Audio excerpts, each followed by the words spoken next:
നമ്മുടെ കുടുംബങ്ങളെല്ലാം കർത്താവിനും കർത്താവിൻ്റെ കൃപയുടെ വചനത്തിനും പരമേൽപ്പിക്കാം. അപ്പോസ്തല പ്രവർത്തനത്തിൽ 20-ാം അധ്യായത്തിൽ 32-ാം തിരുലിഖിതം. അപ്പോസ്തല പ്രവർത്തനം 20-ാം അധ്യായം 32-ാം തിരുലിഖിതം. നിങ്ങളെ ഞാൻ കർത്താവിനും കർത്താവിൻ്റെ കൃപയുടെ വചനത്തിനും പരമേൽപ്പിക്കുന്നു. വർഷങ്ങൾക്ക് മുമ്പ് വിൻസെൻറ്റിനെ കർത്താവിൻ്റെ കൃപയുടെ വചനത്തിനാണ് പരമേൽപ്പിച്ചത്. കർത്താവിനും കർത്താവിൻ്റെ കൃപയുടെ വചനത്തിനും പരമേൽപ്പിക്കുന്നു. പരമേൽപ്പിച്ച എന്താ ഗുണം? തുടർന്ന് പറയുകയാണ്, നിങ്ങൾക്ക് ഉത്കർഷം വരുത്തുന്നതിനും. ഉത്കർഷം എന്ന് പറഞ്ഞാൽ എന്താ? ഉയർച്ച. ദാരിദ്ര്യത്തിൽ നിന്നും, കടബാധ്യതയിൽ നിന്നും, കുടുംബകലഹത്തിൽ നിന്നും, വഴക്കിൽ നിന്നും, ആത്മഹത്യയിൽ നിന്നും, നിരാശയിൽ നിന്നും ഉയർച്ച. നിങ്ങൾക്ക് ഉത്കർഷം വരുത്തുന്നതിനും സകല വിശുദ്ധരുടെയും ഇടയിൽ. ഇന്ന് വിൻസെൻറ്റിൻ്റെ ആഗ്രഹം എന്നുള്ളൂ ദൈവരാജ്യവേല. ഇത്രയും കമ്പനികളും ഇത്രയും അധ്വാനവും ഇത്രയും വലിയ ബാധ്യതകൾ, സാമ്പത്തിക ഇടപാടുകളും ക്രയവിക്രയങ്ങളും നടക്കുമ്പോൾ വിൻസെൻറ്റ് ഇവിടെ ശുശ്രൂഷയ്ക്ക് കർത്താവിൻ്റെ കാര്യത്തിന് വേണ്ടിയാണ് സമയം ചെലവഴിക്കുന്നത്. കർത്താവിൻ്റെ ശുശ്രൂഷ കഴിഞ്ഞിട്ട് ബാക്കി കാര്യങ്ങൾ പൈസയുള്ളൂ. പൈസ വിൻസെൻറ്റ് ശ്രദ്ധിക്കുന്നേ ഇല്ല. ആ അറ്റാച്ച്മെൻറ്റ് കർത്താവ് എടുത്തു മാറ്റി, സ്വലോലവത അങ്ങോട്ട് എടുത്തു മാറ്റി, അറ്റാച്ച്മെൻറ്റ് സമ്പത്തോടിനുള്ള ആർത്തിയെല്ലാം എടുത്തു മാറ്റി കർത്താവ് കൃപ അങ്ങോട്ട് കൊടുത്തു. അവർക്ക് പറഞ്ഞ ഹല്ലേലൂയ, ഹല്ലേലൂയ. അതുപോലെ ചങ്ങനാശ്ശേരി അതിരൂപത ഈ അഭിഷേകം നിങ്ങളെല്ലാവരും സീറ്റിലേക്ക് നിരുന്നേ. അതിരൂപത ഇതുപോലെ ഇമ്പോർട്ടൻസ് കൊടുത്ത് വചനത്തിന് ഇമ്പോർട്ടൻസ് കൊടുക്കുമ്പോൾ ഞാൻ പിതാവിൻ്റെ ഹൃദയം മനസ്സിലാക്കി, ദൈവജനം മുഴുവനും വചനം കേൾക്കണം, ദൈവാത്മാവിനാൽ നയിക്കപ്പെടുന്നവരാകണം. അപ്പോൾ നമ്മളെ ദ്രവ്യാസക്തി നമ്മളെ നയിച്ചാൽ നമ്മൾ തകർന്ന് തരിപ്പണായി പോകും. ലോകമോഹങ്ങൾ നമ്മളെ നയിച്ചാൽ നമ്മൾ എവിടെ എത്തിച്ചേരുകയില്ല. ഈ വിൻസെൻറ്റിനെ സഹായിക്കാൻ നോക്കിയാൽ നമ്മൾ കുറേ പൈസ കൊണ്ട് കൊടുത്തിട്ട് ഒരു കാര്യമില്ല. കടലിലേക്ക് ഇടുന്നത് പോലെയാണ്. ഒന്നും ശരിയായല്ല. ആദ്യം ശരിയാകേണ്ടത് ആത്മീയ ജീവിതമാണ്. ആദ്യം ആത്മീയ ജീവിതം ശരിയാകണം. അങ്ങനെ വിൻസെൻറ്റ് വചനം എടുത്തു കൊടുത്താൽ ഈ വചനത്തിൽ പറഞ്ഞിട്ടുണ്ട്, ആ 4 കാര്യങ്ങളൊക്കെ ഒന്ന് പ്രാക്ടീസ് ചെയ്യാൻ പറഞ്ഞു. പിന്നെ വിൻസെൻറ്റ് ബൈബിൾ പഠിച്ച് നടക്കുന്ന സമയത്ത് ഓരോരുത്തർ കൊങ്ങയ്ക്ക് പിടിച്ച് നോക്കി, വിൻസെൻറ്റ് നീ ബൈബിളും പിടിച്ച് നടന്നാൽ ഞങ്ങൾ പലിശ വീട്ടി തരുമോ എന്ന് ചോദിച്ച് കൊങ്ങയ്ക്ക് പിടിച്ച് പൊക്കിയെടുത്തിട്ട് താഴ്ത്തിക്കിടും. ഒറ്റപ്പാടിയിൽ നിന്ന് വന്ന് തൃശ്ശൂർ ഇറങ്ങുമ്പോൾ കൊങ്ങയ്ക്ക് പിടിക്കാൻ അവർ റെഡിയായി നിൽക്കുകയാണ്. എൻ്റെ പ്രിയപ്പെട്ട സഹോദരങ്ങളെ, അപ്പോൾ ഇത് ഇങ്ങനെ വിൻസെൻറ്റ് പറഞ്ഞ കേട്ടപ്പോൾ ഞാനിങ്ങനെ ചിന്തിച്ചു. അപ്പോഴും വിൻസെൻറ്റ് ബൈബിൾ കൈവിട്ടില്ല, നാണക്കേട് വിചാരിച്ചില്ല. ബൈബിൾ എടുത്ത് തൃശ്ശൂർ പട്ടണത്തിൽ കൂടെ നടന്നു. കടബാധിതക്കാരനാണ്, പലിശക്കാരെല്ലാവരും നാണക്കേടാണ്. അപ്പോഴും ബൈബിൾ കൈപിടിച്ച് നടന്നു. അപ്പോൾ ജോബിൻ്റെ പുസ്തകത്തിൽ ഒരു വചനം അന്വർത്ഥമായതാണ് എനിക്ക് അനുഭവപ്പെട്ടത്. ജോബിൻ്റെ പുസ്തകത്തിൽ 23-ാം അധ്യായത്തിൽ 12-ാം തിരുലിഖിതം, ജോബ് 23, അവിടുത്തെ വചനം നിധി പോലെ എൻ്റെ ഹൃദയത്തിൽ ഞാൻ സൂക്ഷിച്ചു. നമ്മളിവിടെ ജീവമന്നയല്ലോ, നമ്മളെന്താ ഒരു ഖനിയുണ്ടല്ലോ, അല്ല ഇപ്പോഴത്തെ പുസ്തകം 100 മേനി. അതിൻ്റെ ഒരു കൺസെപ്റ്റ് വലിയൊരു കൺസെപ്റ്റാണ്. ഞാൻ ഇങ്ങനെ ഈ അതിരൂപതയിൽ ആദ്യം ഇങ്ങനെ കാണുന്നത്. എല്ലാവരും കൊണ്ട് വചനം പഠിപ്പിക്കുക. നിധി പോലെ ഹൃദയത്തിൽ വചനം സൂക്ഷിക്കണം, നിധി പോലെ സൂക്ഷിക്കണം. വിൻസെൻറ്റ് ബൈബിൾ കൈപിടിക്കുക മാത്രമല്ല, ഒഴിവ് സമയം കിട്ടുമ്പോഴൊക്കെ വചനം എഴുതി പഠിക്കുക.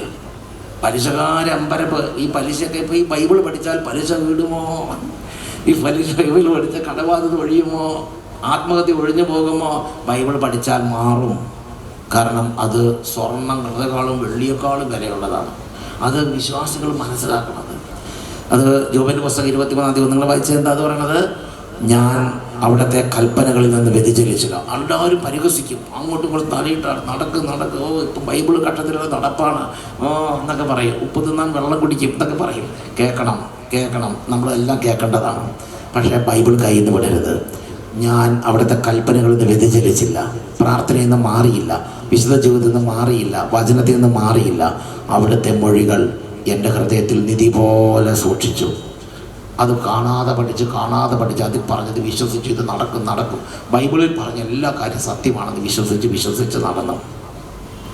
അവർക്ക് പറഞ്ഞ ഹല്ലേലൂയ. രണ്ടാമത് സുഭാഷിതം 16:16 സുഭാഷിതം 16:16 പറയുന്നത് എങ്ങനെയാണ്? നിങ്ങൾ ഒരു വചനം കിട്ടിയാൽ ആ വചനത്തെ കിട്ടുന്നത് എന്താണ്? സ്വർണം കിട്ടുന്നതിനേക്കാൾ ശ്രേഷ്ഠമത്രേ. നിങ്ങൾ ചിന്തിച്ച് നോക്കി, ഇവിടെ എല്ലാവർക്കും ഓരോ കിലോ സ്വർണം വെച്ച് സമ്മാനം കൊടുക്കുന്നത് കേട്ടാൽ എന്തായിരിക്കും ഇവിടുത്തെ ഇവിടുത്തെ പ്രളയം? സ്വർണം വരുന്നവർക്കെല്ലാം ഓരോ കിലോ സ്വർണം പോകുമ്പോൾ കൊടുത്തു വിടുന്നു. ഇപ്പം തന്നെ സ്റ്റേജിലേക്ക് കയറി എൻ്റെ പ്രിയപ്പെട്ട സഹോദരൻ, സ്വർണത്തേക്കാൾ ശ്രേഷ്ഠമാണ് അത്. നമുക്ക് പരിശുദ്ധാത്മാവ് നമ്മളെന്ന് ഹെൽപ്പ് ചെയ്യും. നല്ല ജീവിത ദുരിതങ്ങൾ വരുമ്പോഴേ പരിശുദ്ധാത്മാവിൻ്റെ വെളിച്ചം കിട്ടുള്ളൂ. അല്ലെങ്കിൽ വഷളത്തെ കെട്ടുപണഞ്ഞ് കിടക്കുന്നതാണ് നമ്മുടെ ഹൃദയം. ദുരിതങ്ങൾ വഴിയാണ് നമ്മുടെ വഷളത്തെ ഒഴിഞ്ഞു പോകുള്ളൂ. അപ്പം വെളിച്ചം കിട്ടും. അപ്പം എന്താ, സ്വർണത്തേക്കാൾ വിലയുള്ളതാണ് ദൈവവചനം എന്ന് അന്ന് മനസ്സിലാവും. വിൻസെൻ്റ് ഇട്ടാപ്പ എന്താ മൂക്കും കൊണ്ട് ഇഷ വരച്ച് അതായത് എല്ലാ ദിവസവും 3 മണിക്ക് എഴുന്നേറ്റ് മുട്ടുമ്പം നീന്തി ആ കമ്പനി വരെ പോകും, തിരിച്ചു വരും. ഞായറാഴ്ചകളിൽ കുടിച്ച് അർമാദിച്ച കമ്പനിയാണ്. എന്നെ ആര് ചോദ്യം, എനിക്കിഷ്ടം പോലെയുണ്ട്, എനിക്കൊരു കുഴപ്പമില്ല, വേണ്ടി 1/2 കിലോ സ്വർണ്ണം വിറ്റാന്ന് കൂടെ അവൻ പ്രശ്നമെന്ന് പറഞ്ഞ് കുടിച്ച് ഇങ്ങനെ അർമാദിച്ച് നടന്ന ആളാണ്. അപ്പോൾ അവിടേക്ക് മുട്ടുമ്പോൾ നീന്തി വെളുപ്പിന് 2 പേരും കൂടെ നീന്തി പ്രാർത്ഥിക്കുകയാണ്. പ്രാർത്ഥനയും വചനവും നിങ്ങളെ രക്ഷിക്കും. അവർക്ക് പറഞ്ഞ ഹല്ലേലൂയ, ഹല്ലേലൂയ. മൂന്നാമത്തേതാണ് 119 സങ്കീർത്തനം. 119 സങ്കീർത്തനം എവിടെയത്?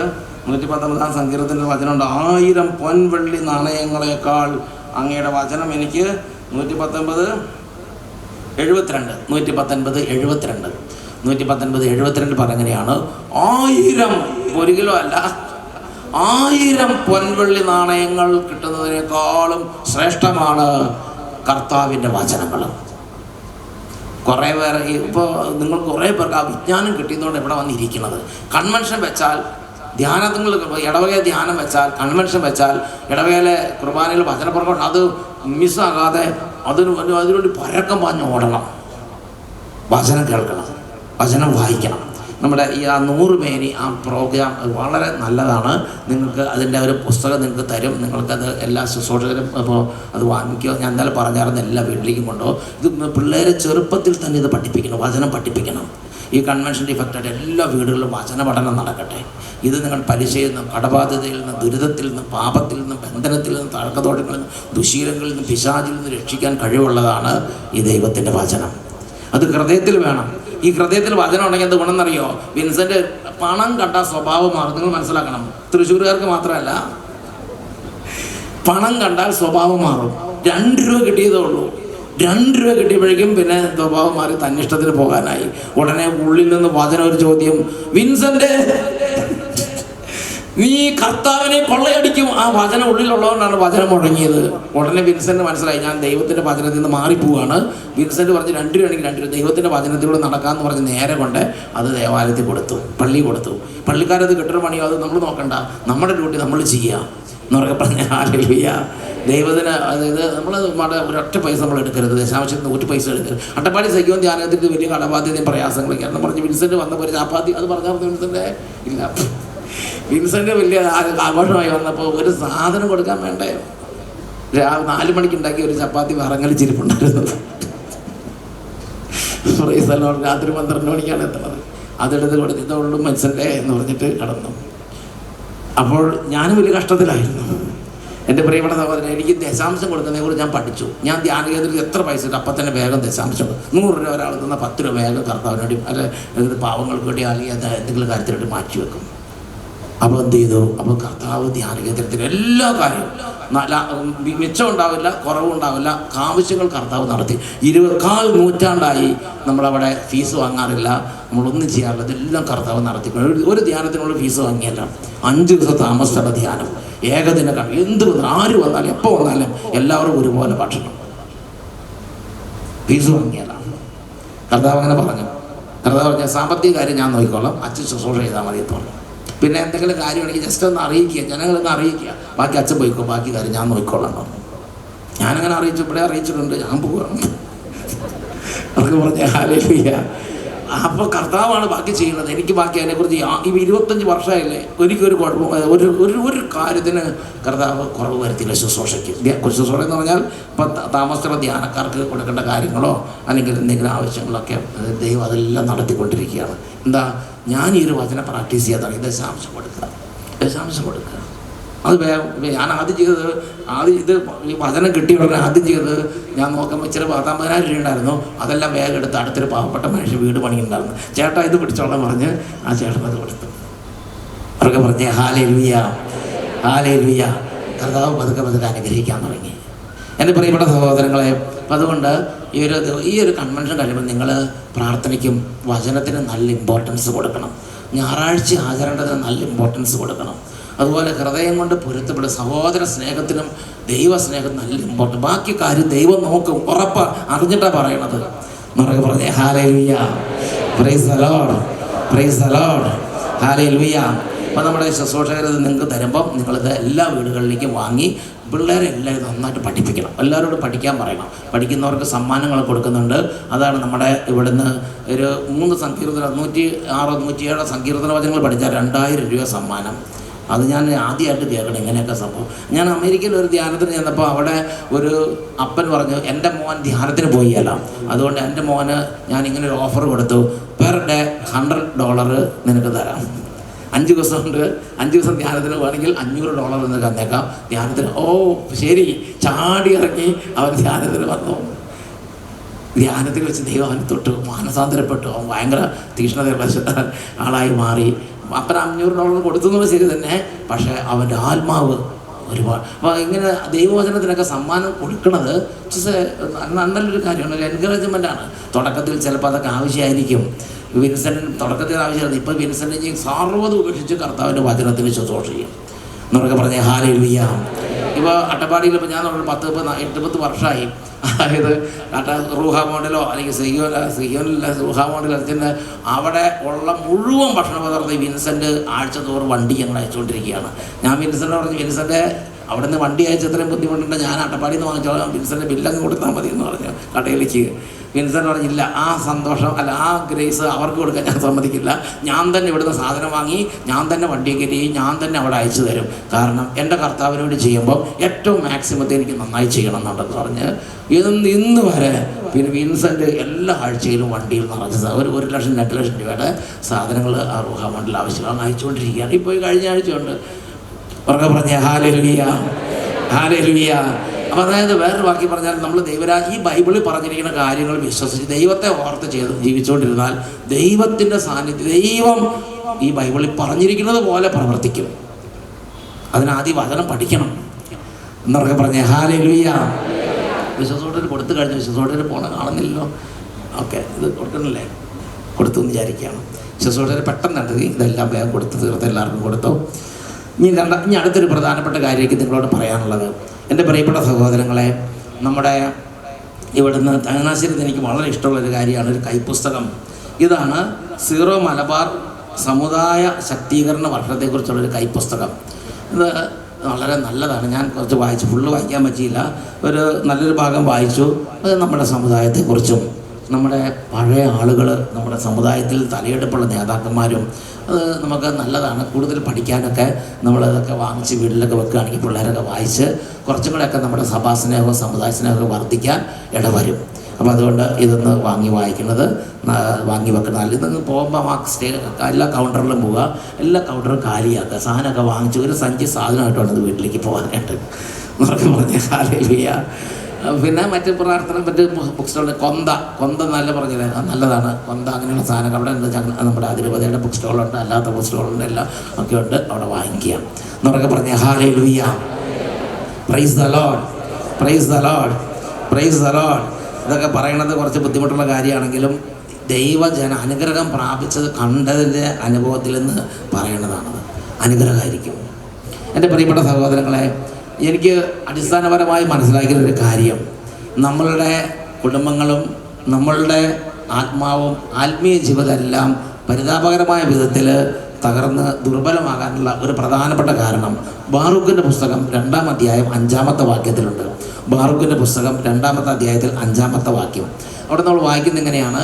ഞങ്ങളുടെ ദൈവമായ കർത്താവിൻ്റെ വചനം കേൾക്കാതെ, സ്വരം കേൾക്കാതെ, അവിടുത്തെ െതിരായി പാപം ചെയ്തതിനാൽ ഉന്നതി പ്രാപിക്കാതെ നിലം പരിചായി എന്ന് പറയണത്.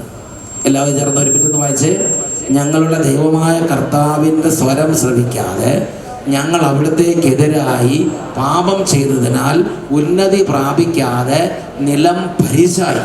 നിലം പരിചാകും. നിലം പരിചായിപ്പോൾ നിലം പറ്റി നമ്മൾ തകർന്ന് വീഴും. അപ്പോൾ അങ്ങനെ നിലം പറ്റി തകർന്നു വീഴാതിരിക്കണമെങ്കിൽ നമ്മൾ എന്ത് ചെയ്യണം? നമ്മുടെ സമുദായത്തെ നമ്മളുടെ കുടുംബത്തെ, നമ്മുടെ ഇടവകയെ, നമ്മുടെ വ്യക്തി ജീവിതത്തെ, പൗരോഹിത്യ ജീവിതത്തെ ദൈവവചന അടിസ്ഥാനത്തിൽ ബിൽഡപ്പ് ചെയ്യണം. ഡേ ബൈ ഡേ ദൈവവചനാടിസ്ഥാനത്തിൽ നമ്മുടെ ലൈഫിനെ നമ്മൾ ബിൽഡപ്പ് ചെയ്യണം. ആമോസിന്റെ പുസ്തകത്തിൽ 7-ാമത്തെ അധ്യായത്തിൽ 7-ാമത്തെ തിരുലിഖിതം ആമോസിന്റെ കർത്താവ് ചോദിക്കുകയാണ്, നീ എന്ത് കാണുന്നു? അപ്പോൾ കർത്താവ് പറഞ്ഞു, ആമോസ് പറഞ്ഞു, ഒരു തൂക്കുകട്ടയുടെ സഹായത്തോടെ പണിതുയർത്തിയ ഒരു മതിലിനോട് ചേർന്ന് കർത്താവ് കയ്യിൽ ഒരു തൂക്കുകട്ടയുമായി നിൽക്കുന്നു. തൂക്കുകട്ട എന്ന് പറഞ്ഞാൽ എന്താ അർത്ഥം? തൂക്കുകട്ട എന്ന് പറഞ്ഞാൽ മെയ്സൺ ഭിത്തിയും കെട്ടിടങ്ങളൊക്കെ പണിയുമ്പോൾ അത് കറക്റ്റാണോ അല്ലയോ എന്ന് നോക്കാൻ വേണ്ടി അത് പിടിച്ചിട്ടാണ് ഓരോ കട്ട വെക്കുമ്പോഴും അത് പിടിച്ചു നോക്കും, അത് മാച്ചിങ് ആണോ കറക്റ്റ് ആണോ എന്ന്, സ്ട്രെയിറ്റ് ആയിട്ട് പോകാൻ വേണ്ടി. അല്ലെങ്കിൽ എന്താ, അത് ബിൽഡപ്പ് ചെയ്തപ്പോൾ ഭിത്തി വളഞ്ഞു പോയിട്ട് എല്ലാം കൂടെ ഇവിടെ ഇടിഞ്ഞു വീഴും. അപ്പോൾ തൂക്കുകട്ടയുടെ ഇതാണ് തൂക്കുകട്ട അല്ലേ? ദൈവം ഇപ്പോഴത്തെ ഒരു പരിപാടികൾ തൂക്കുകട്ട പറയുമ്പോഴേക്കും തൂക്കുകട്ട സ്ക്രീനിൽ വരാം. ഇത് വല്ല ഏഴ് പരിപാടിയാണോ?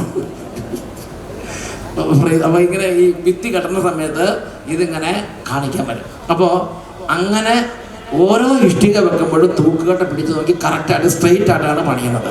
സ്ട്രെയിറ്റ് ആയിട്ട് പണിയണം. എൻ്റെ പ്രിയപ്പെട്ട സഹോദരങ്ങളെ, കർത്താവ് പറയാണ്, തൂക്കുകട്ടയുടെ സഹായത്തോടെ പണിതുയർത്തിയൊരു മതിൽ. അതെന്താണ്? അത് നമ്മുടെ ജീവിതമാണ്.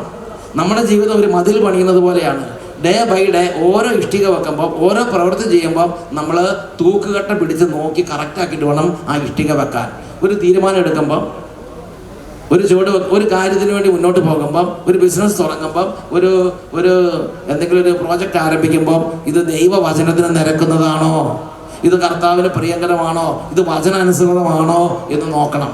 ഇത് നോക്കിയിട്ട് വചനാനുസൃതമാണെങ്കിൽ മാത്രമേ മുമ്പോട്ട് പോകാവുള്ളൂ. അങ്ങനെ തൂക്കുകട്ടയുടെ സഹായത്തോടെ നമ്മൾ നമ്മുടെ ലൈഫിനെ ബിൽഡപ്പ് ചെയ്യണം.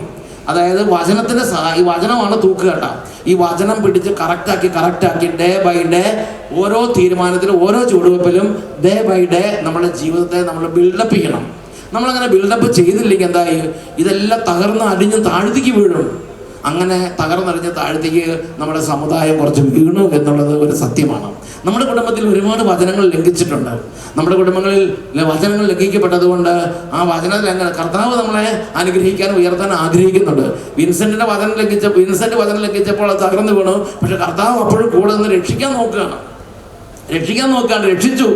അതുപോലെ നിങ്ങളെ രക്ഷിക്കും. പ്രിയപ്പെട്ട സഹോദരങ്ങൾ, സമുദായത്തെ രക്ഷിക്കും, ഇടവകയെ രക്ഷിക്കും, കുടുംബത്തെ രക്ഷിക്കും, വംശത്തെ രക്ഷിക്കും. പല വംശങ്ങളും ദുർബലമായി. എന്താ കാരണം? വചനം ലംഘിച്ചു. ഏതുകൊണ്ട് വചനമാണ് നമ്മുടെ കുടുംബത്തിൽ ലംഘിച്ചത്? ഇതിനെല്ലാം ചെറുപ്പക്കാർ ശ്രദ്ധിച്ചു കേട്ടെ. 127-ാം സങ്കീർത്തനത്തിലെ 4-ാമത്തെ വചനം നമ്മുടെ കുടുംബങ്ങളിൽ വ്യാപകമായി നമ്മൾ ലംഘിച്ചു. 127-ാം സങ്കീർത്തനത്തിലെ 4-ാമത്തെ വചനം എന്താണ്? 127:4 പറയുന്നത്, യൗവനത്തിൽ ജനിക്കുന്ന മക്കൾ യുദ്ധവീരന്റെ കയ്യിലെ അസ്ത്രങ്ങൾ പോലെയാണ്. എല്ലാവരും ചേർന്ന് ഒരുമിച്ചൊന്ന് വായിക്കാമോ? ഇന്നലെ നല്ല സിമട്ടുണ്ടായിരുന്നു, നല്ല ശൗര്യം ഉണ്ടായിരുന്നു. ഇന്നത്തെ ശൗര്യം കുറഞ്ഞു. മഴ പെയ്തുകൊണ്ടാണോ എന്ന് എനിക്ക് സംശയം. നല്ല ജീവനോടെ വായിച്ചേ. യൗവനത്തിൽ ജനിക്കുന്ന മക്കൾ യുദ്ധവീരന്റെ കയ്യിലെ അസ്ത്രങ്ങൾ പോലെയാണ്. എൻ്റെ പ്രിയപ്പെട്ട സഹോദരങ്ങളെ, മക്കൾ എപ്പോൾ ജനിക്കണം എന്നാണ് ബൈബിൾ പറയണത്? മക്കൾ എപ്പോൾ ജനിക്കണം എന്നാണ് ബൈബിൾ പറയണത്? യൗവനത്തിൽ മക്കൾ ജനിച്ചാൽ നന്ന്. യൗവനത്തിൽ മക്കൾ ജനിക്കുന്നത് നല്ലത്. യൗവനത്തിൽ മക്കൾ ജനിച്ചാൽ യുദ്ധവീരന്റെ കയ്യിൽ അസ്ത്രങ്ങൾ പോലെയാണ്. എന്താ യുദ്ധവീരന്റെ കയ്യിൽ അസ്ത്രത്തിന്റെ പ്രത്യേകത? എന്താ? ഒരു അസ്ത്രം ഇവിടുന്ന്, അസ്ത്രം എന്ന് പറഞ്ഞാൽ ഇംഗ്ലീഷ് മീഡിയംകാർക്ക് മനസ്സിലാവാൻ ബുദ്ധിമുട്ടുണ്ടോ? അസ്ത്രം എന്ന് പറഞ്ഞാൽ ഒരു ആരോ ഇവിടെ നിന്ന് വിടാൻ പോവുകയാണ്. ഒരു അസ്ത്രം ചെയ്യാൻ പോവുകയാണ്. അസ്ത്രം ചെയ്യുന്ന സമയത്ത് അവിടെ നിന്ന് ഒരു 10,000 പേര് വടിവാളും കുന്തവും ബോംബുമായിട്ട് ഇങ്ങോട്ട് വരികയാണ്. അപ്പോൾ ഈ അസ്ത്രം, ഈ ആരോ പറയോ, അയ്യോ അത് 10,000 പേരുണ്ട്, ഞാൻ ഒറ്റയ്ക്ക് പോയല്ല, എനിക്ക് പേടിയാ എന്ന് പറയോ? ഇല്ല. 10,000 ആണെങ്കിൽ 1,00,000 ആണെങ്കിൽ അസ്ത്രത്തിനൊരു പേടിയില്ല.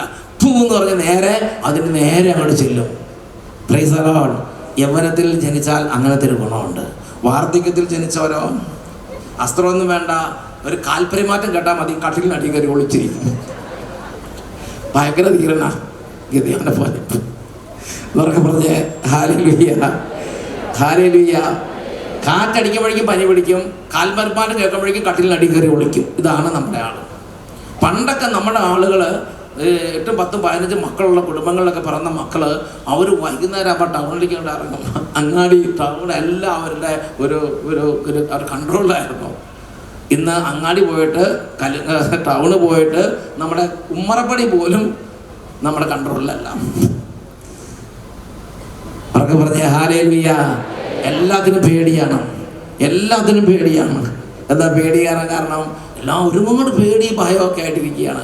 എൻ്റെ പ്രിയപ്പെട്ട സഹോദരങ്ങളെ, വേറൊരു വാക്കി പറഞ്ഞാൽ യൗവനത്തിൽ മക്കൾ ജനിച്ചാൽ, യൗവനത്തിൽ ജനിക്കുന്ന മക്കളുടെ പ്രത്യേകതയാണ് ഭയങ്കരമായൊരു ധൈര്യമാണ്. ബിസിനസ് തുടങ്ങാൻ ധൈര്യം, പഠിക്കാൻ ധൈര്യം, കുടിയേറ്റത്തിന് ധൈര്യം, എല്ലായിടത്തേക്കും ഏത് മലയിൽ ചന്ദ്രനിൽ പോകാൻ ധൈര്യം, അവിടെ പോയി എല്ലാത്തിനും ധൈര്യമാണ്. എൻ്റെ പ്രിയപ്പെട്ട സഹോദരൻ, പാലക്കാട് അട്ടപ്പാടിയിലൊക്കെ ഒരു എങ്ങനെ ആളുകൾ അവിടെ എത്തിച്ചേർന്ന്, അവിടെയുണ്ട് ആളുകൾ ഒരുപാട് പേര്.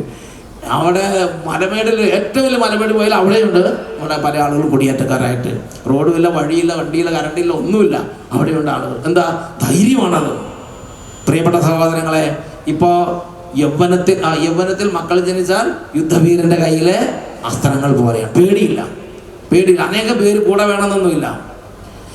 യൗവനം എന്ന് പറഞ്ഞാൽ ഏത് പ്രായമാണ്? നിങ്ങളൊന്ന് പറഞ്ഞാൽ ഒന്ന് ഉറക്കെ പറയാമോ? യൗവനം 50 വയസ്സ് തൊട്ട് 60 വയസ്സ് വരെയാണ് യൗവനം? ഇല്ല. 40 വയസ്സ് തൊട്ട് 50 വയസ്സ് വരെയാണ് യൗവനം? അല്ല. അത് 40 തൊട്ട് 50 വയസ്സ് തൈക്കളവൻ എന്ന് പറയും. 30 തൊട്ട് 40 വരെയാണ് യൗവനം? അല്ല. യൗവനം ഏത് പ്രായത്തിലാണെന്ന് മനസ്സിലാക്കാൻ പറ്റില്ലെങ്കിൽ കേരള ഗവൺമെൻറ് ഒരു ചെറിയ സർവീസ് നമുക്ക് ചെയ്തു തന്നിട്ടുണ്ട്. വെബ്സൈറ്റിൽ ഒരു പഠനം കൊടുത്തിട്ടുണ്ട്. കേരളത്തിൽ ഏതൊക്കെ സമുദായങ്ങളിൽ ഏതൊക്കെ പ്രായത്തിൽ എത്രയൊക്കെ കുട്ടികൾ ജനിക്കുന്നുണ്ട് എന്ന് അതിൻ്റെ ഒരു കണക്ക് കൊടുത്ത്, ഇപ്പം അത് കൊടുക്കുന്നില്ല, ആരോ അതിന് പുറകെ പ്രവർത്തിച്ചിട്ടുണ്ട്. എന്നാൽ 2018 കൊടുക്കുമായിരുന്നു. 2018 കൊടുത്തൊരു കണക്ക് വെബ്സൈറ്റിൽ കിടപ്പുണ്ടായിരുന്നു. അത് മാറ്റിയൊന്നറിയില്ല. ഞാനത് വേഗം കോപ്പി ചെയ്ത് മാറ്റി വെച്ചു. അത് നിങ്ങളുടെ കാണിക്കാം. 2018 ഒരു കേരളത്തിലെ ഒരു സ്ഥിതിവിവര കണക്ക് വെബ്സൈറ്റിൽ ഗവൺമെൻറ് പ്രസിദ്ധം ചെയ്തതാണ്. അത് Kerala vital statistics report 2018. Birth order and religion of the family. Age category, ആദ്യത്തത് ഏജ് കാറ്റഗറിയാണ്. 19 തൊട്ട് 24 വയസ്സ് വരെയുള്ളത് ആദ്യത്തെ കാറ്റഗറി. അതാണ് യൗവനമായിട്ട് കണക്കാക്കേണ്ടത്. യൗവനം 19 തൊട്ട് 24 വയസ്സ് വരെ നല്ല യൗവനത്തിൻ്റെ കാലമാണ്. ഹല്ലേലൂയ. 19, 17, 16 കുഴപ്പമൊന്നുമില്ല. പക്ഷേ കല്യാണമൊക്കെ കഴിക്കണമെങ്കിൽ 19 ആണ്. 19 തൊട്ട് 24 വയസ്സ് വരെ. ഓരോ സമുദായത്തിലും എത്രമാത്രം കുട്ടികൾ ആ വർഷം മാത്രം ജനിച്ചു എന്നതിൻ്റെ കണക്കാണ്. ആദ്യത്തെ ആ സമുദായത്തിൽ എത്ര കുട്ടികൾ ജനിച്ചിട്ടുണ്ടെന്ന് വായിച്ചേ. ഒരൊറ്റയൊരെണ്ണം വേണ്ടിയല്ല. ഒരമ്മച്ചി പണ്ട് വായിച്ചിങ്ങനെയാണ് 9,000, 8,000, 6,720.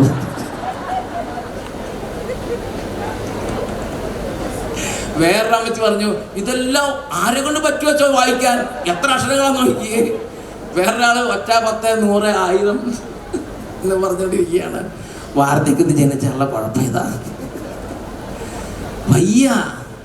ഇത്ര അക്കൊക്കെ ആരെ കൊണ്ട് ഒറ്റയ്ക്ക് വായിക്കാൻ പറ്റും? It is too heavy.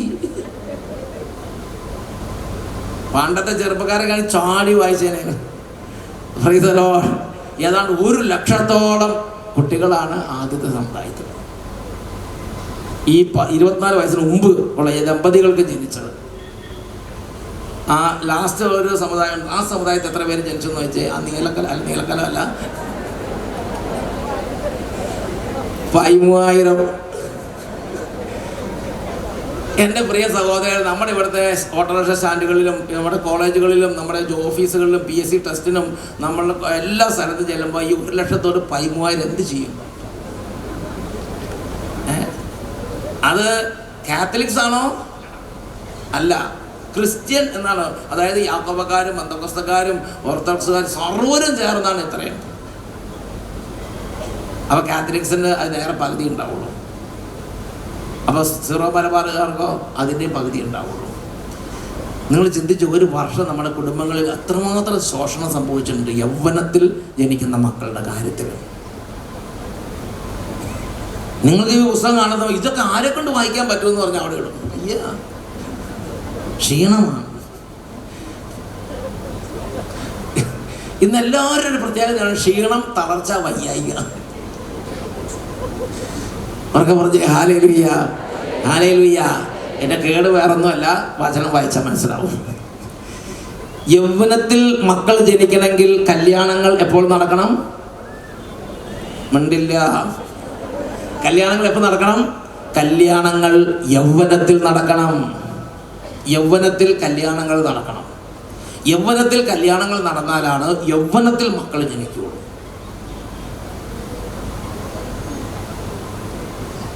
യൗവനത്തിൽ കല്യാണങ്ങൾ നടക്കണം.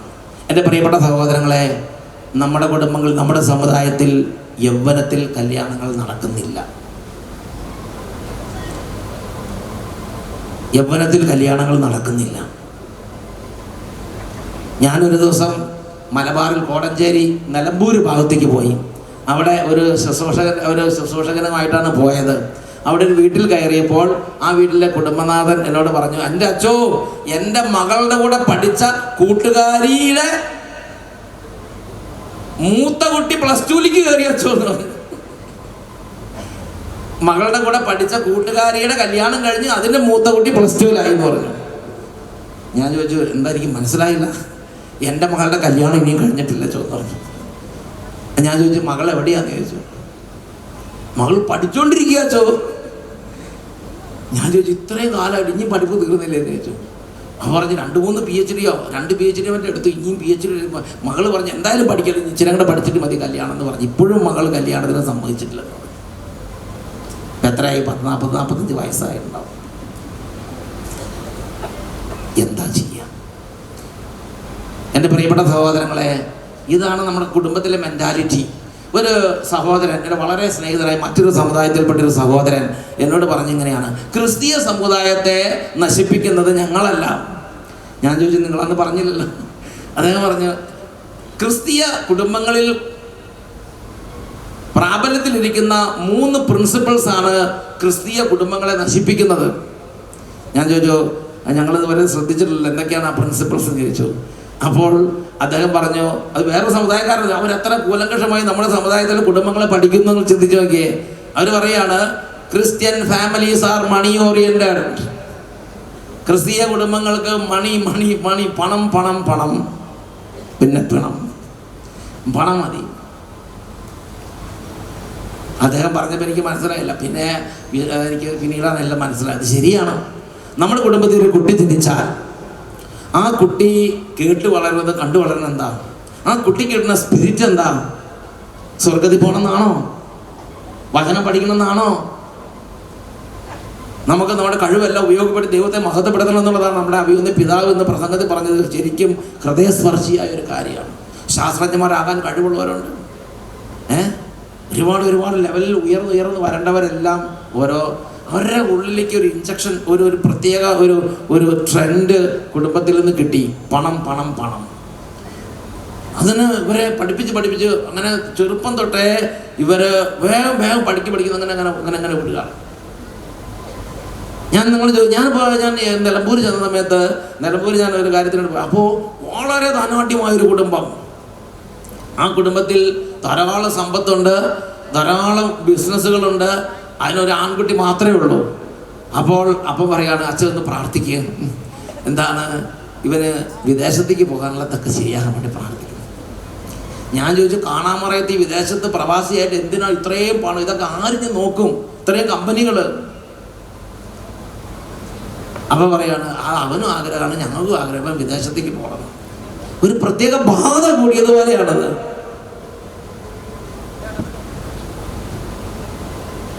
ഒരു പണത്തിൻ്റെ ഒരു ദ്രവ്യാസക്തിയുടെ ഒരു ഭൂതം നമ്മുടെ കുടുംബങ്ങളെ പിടികൂടിയിരിക്കുകയാണ്. എന്തിനാ? ഇവിടെ സമാധാനം 3 തലമുറയ്ക്ക് ജീവിക്കാനുള്ള പണം ഇവിടെയുണ്ട്, എന്നാലും പോരാ.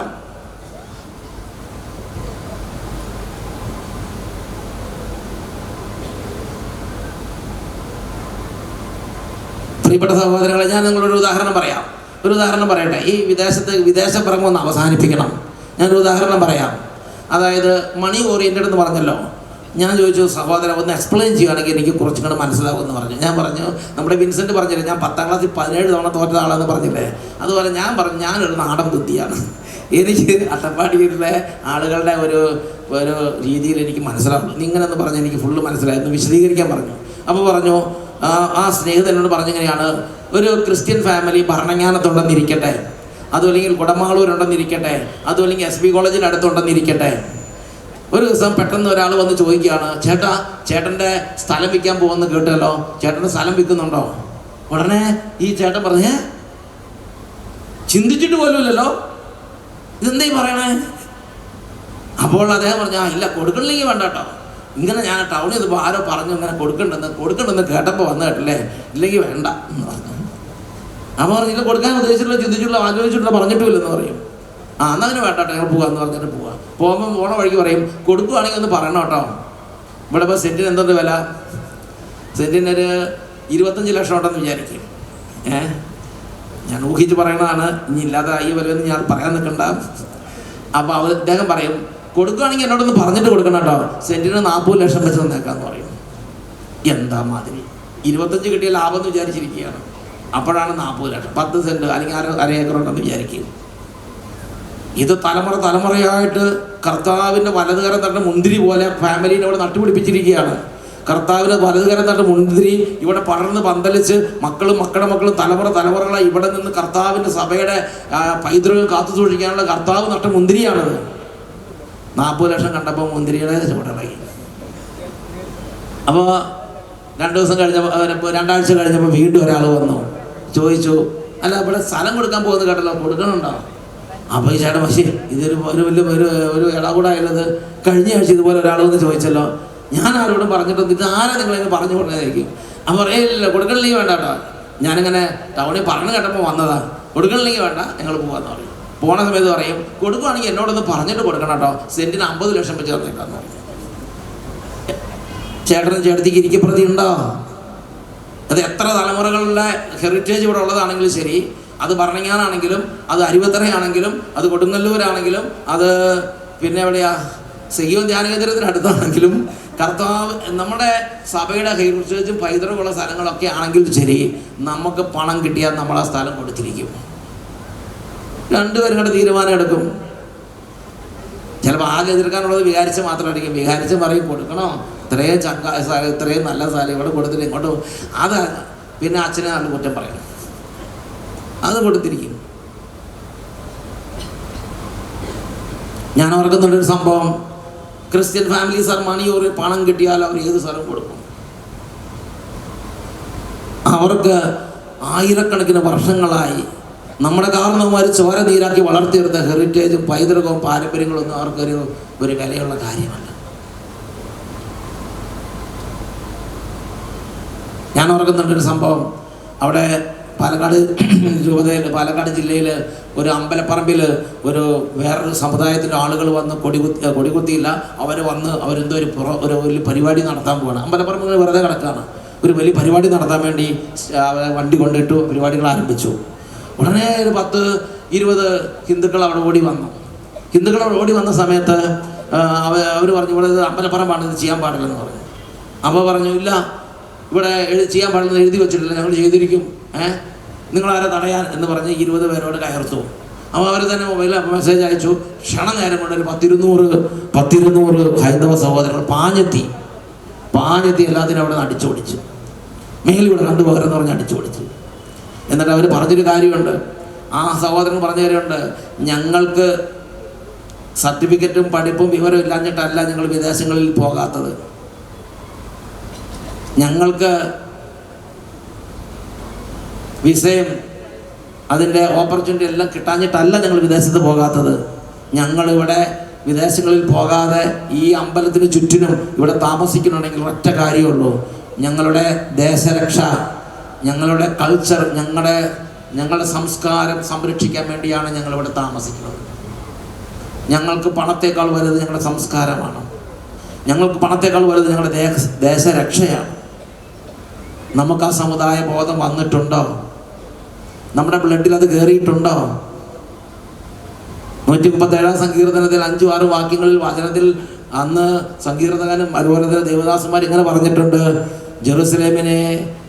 ജെറുസലേമേ നിന്നെ ഞാൻ മറക്കുന്നെങ്കിൽ എൻ്റെ വലത് കൈ എന്നെ മറന്നു പോകട്ടെ, നിന്നെ ഞാൻ ഓർക്കുന്നില്ലെങ്കിൽ ജെറുസലേമിനെ എന്ന് പറഞ്ഞ ദൈവത്തിൻ്റെ ജനത്തെ, കർത്താവിൻ്റെ സഭയെ, കർത്താവിൻ്റെ പൈതൃകമുള്ള സ്ഥലങ്ങളെയൊക്കെ ഞാൻ മറക്കുന്നെങ്കിൽ ജെറുസലേമിനെ എൻ്റെ ഏറ്റവും വലിയ സന്തോഷത്തെക്കാൾ വലിയ സന്തോഷമായി വിലമതിക്കുന്നില്ലെങ്കിൽ എൻ്റെ നാവ് എൻ്റെ അണ്ണാക്കിൽ ഒട്ടിപ്പോകട്ടെ. ഒരു വലിയ സമുദായ ബോധമാണത്. സ്വന്തം സമുദായത്തൊരു കൂറെന്ന് പറയും. സ്വന്തം ജനിച്ചു വളർന്ന സമുദായത്തൊരു കൂറ്, ജനിച്ചു പറഞ്ഞ ദേശത്തോടൊരു കൂറ്. ബെറ്റർ ഓപ്ഷൻ കിട്ടുമ്പോൾ പോകുമെന്നാണ് എന്നോട് ഒരാൾ പറഞ്ഞത്. വൈക്കോ പ്രവാസിയായി ജീവിക്കുന്നത് ഓക്കെ, അതിനെക്കുറിച്ച് ഞാനൊന്നും പറയുന്നില്ല. അത് പോകാൻ കുറച്ച് പേരൊക്കെ പോകേണ്ടി വരും. എന്നാൽ എല്ലാവരും പോകേണ്ട ആവശ്യമുണ്ടോ എന്ന് ചിന്തിക്കണം.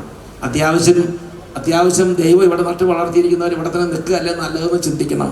പ്രിയപ്പെട്ട സഹോദരങ്ങളെ, വേറൊരു വാക്കി പറഞ്ഞാൽ, ആ സഹോദരങ്ങൾ പറഞ്ഞു, ഞങ്ങൾക്ക് UK സ്വിറ്റ്സർലൻഡിലോ അമേരിക്കയിലോ ഓസ്ട്രേലിയയിലോ എല്ലാം പോകാം, പക്ഷേ ഞങ്ങളിവിടെ ഇതിന് ചുറ്റും ജീവിക്കുന്ന ഒറ്റ കാരണമുള്ളൂ, ഞങ്ങളുടെ കൾച്ചർ കാത്തു സൂക്ഷിക്കാൻ വേണ്ടിയാണ് ഞങ്ങളിവിടെ നിൽക്കുന്നത്.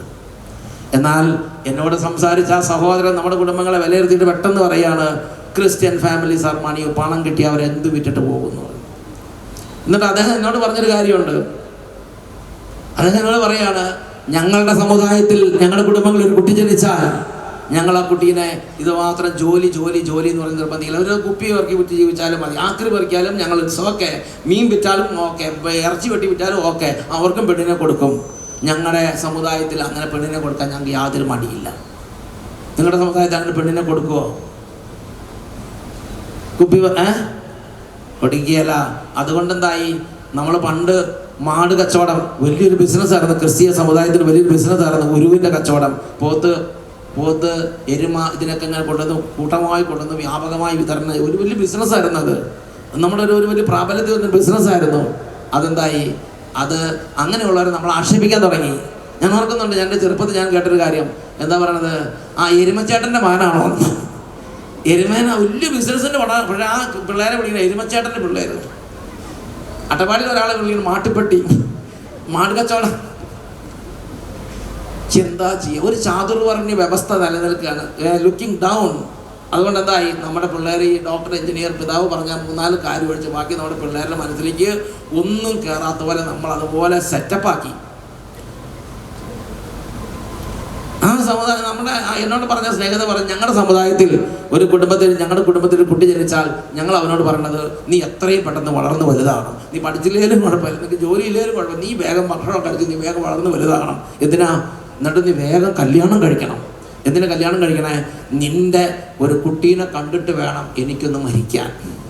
ഞാൻ മരിക്കുന്നതിന് മുമ്പ് നിൻ്റെ കുട്ടീനെ ഒന്ന് കാണണം. ഒരു ഫാമിലി ഓറിയൻറ്റഡ് ഒരു കൾച്ചറാണ് ഞങ്ങളുടെ കുടുംബങ്ങളിൽ ഉള്ളത്. പണമോ ജോലിയോ പഠിപ്പോ ഒന്നും ഞങ്ങൾക്ക് വിഷയമുള്ള കാര്യമില്ല. അത് ഗവൺമെൻറ് സ്കൂളാണെങ്കിലും ഗവൺമെൻറ് സ്കൂൾ ഉണ്ടെങ്കിലും ഇല്ലെങ്കിലും ഒന്നും ഞങ്ങൾക്ക് വിഷയമില്ല. ഞങ്ങൾക്ക് ഒരു കാര്യമുള്ളൂ, ഞങ്ങളുടെ കുടുംബത്തിൽ ധാരാളം മക്കളുണ്ടാകണം. ഫാമിലി ഓറിയൻറ്റഡ് ഒരു കൾച്ചറാണ്. അത് പണ്ട് നമ്മുടെ ക്രിസ്തീയ കുടുംബങ്ങളിലുണ്ടായിരുന്നു. പണ്ട് ഞാൻ നാടകത്തിലൊക്കെ ഞാൻ പറഞ്ഞത് ഓർക്കുന്നുണ്ട്. മത്തായി മാപ്പിള, മാമൻ മാപ്പിള, അല്ല വർഗീസ് മാപ്പിള എന്ന് പറഞ്ഞാൽ ക്രിസ്ത്യാനികളുടെ ഒരു പേരായിരുന്നു. അപ്പോൾ ഞാനൊരു ഇങ്ങനെ ഒരു ടർക്കിയൊക്കെ ഇട്ട് പറഞ്ഞുകൊണ്ട്, ഒരു കുഞ്ഞിക്കാല് കണ്ടിട്ട് വേണം ഈയുള്ളവനൊന്ന് മരിക്കാൻ എന്നൊക്കെ ഒരു പഴയ പുരാതന ക്രിസ്തീയ കുടുംബത്തെ അവതരിപ്പിച്ചപ്പോൾ അങ്ങനെയൊക്കെ ഞാൻ പറഞ്ഞ ഒരു സെൻറ്റൻസ് ഇപ്പോഴും ഓർത്തിരിപ്പുണ്ട്.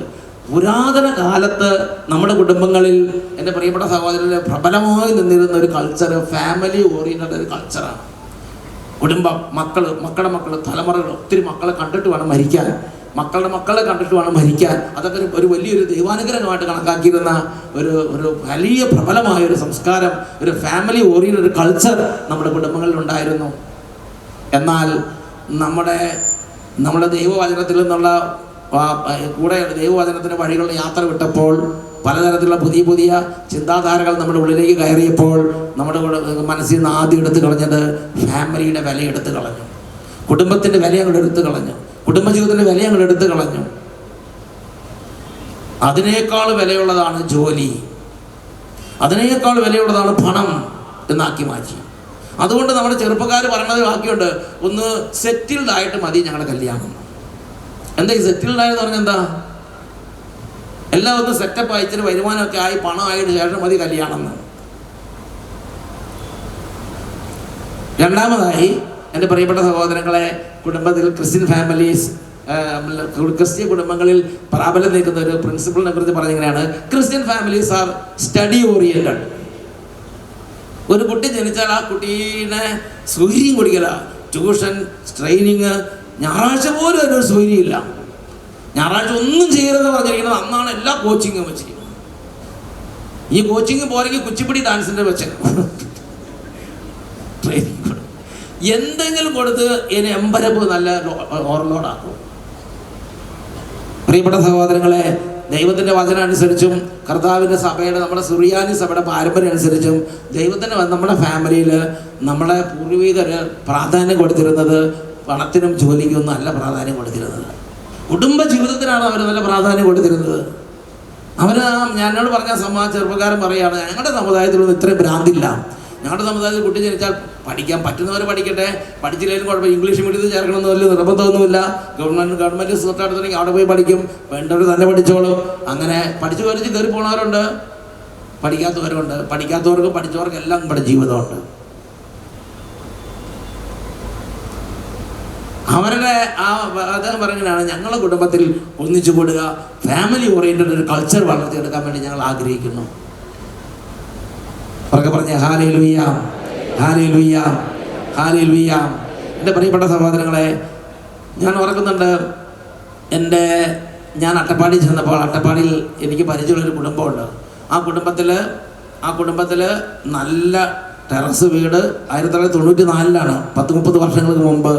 നല്ല പണം, ഇഷ്ടംപോലെ സമ്പത്ത്, ഭൂസ്വത്ത്, അതുപോലെ എല്ലാം ഉണ്ട്, സമൃദ്ധിയിലുണ്ട്.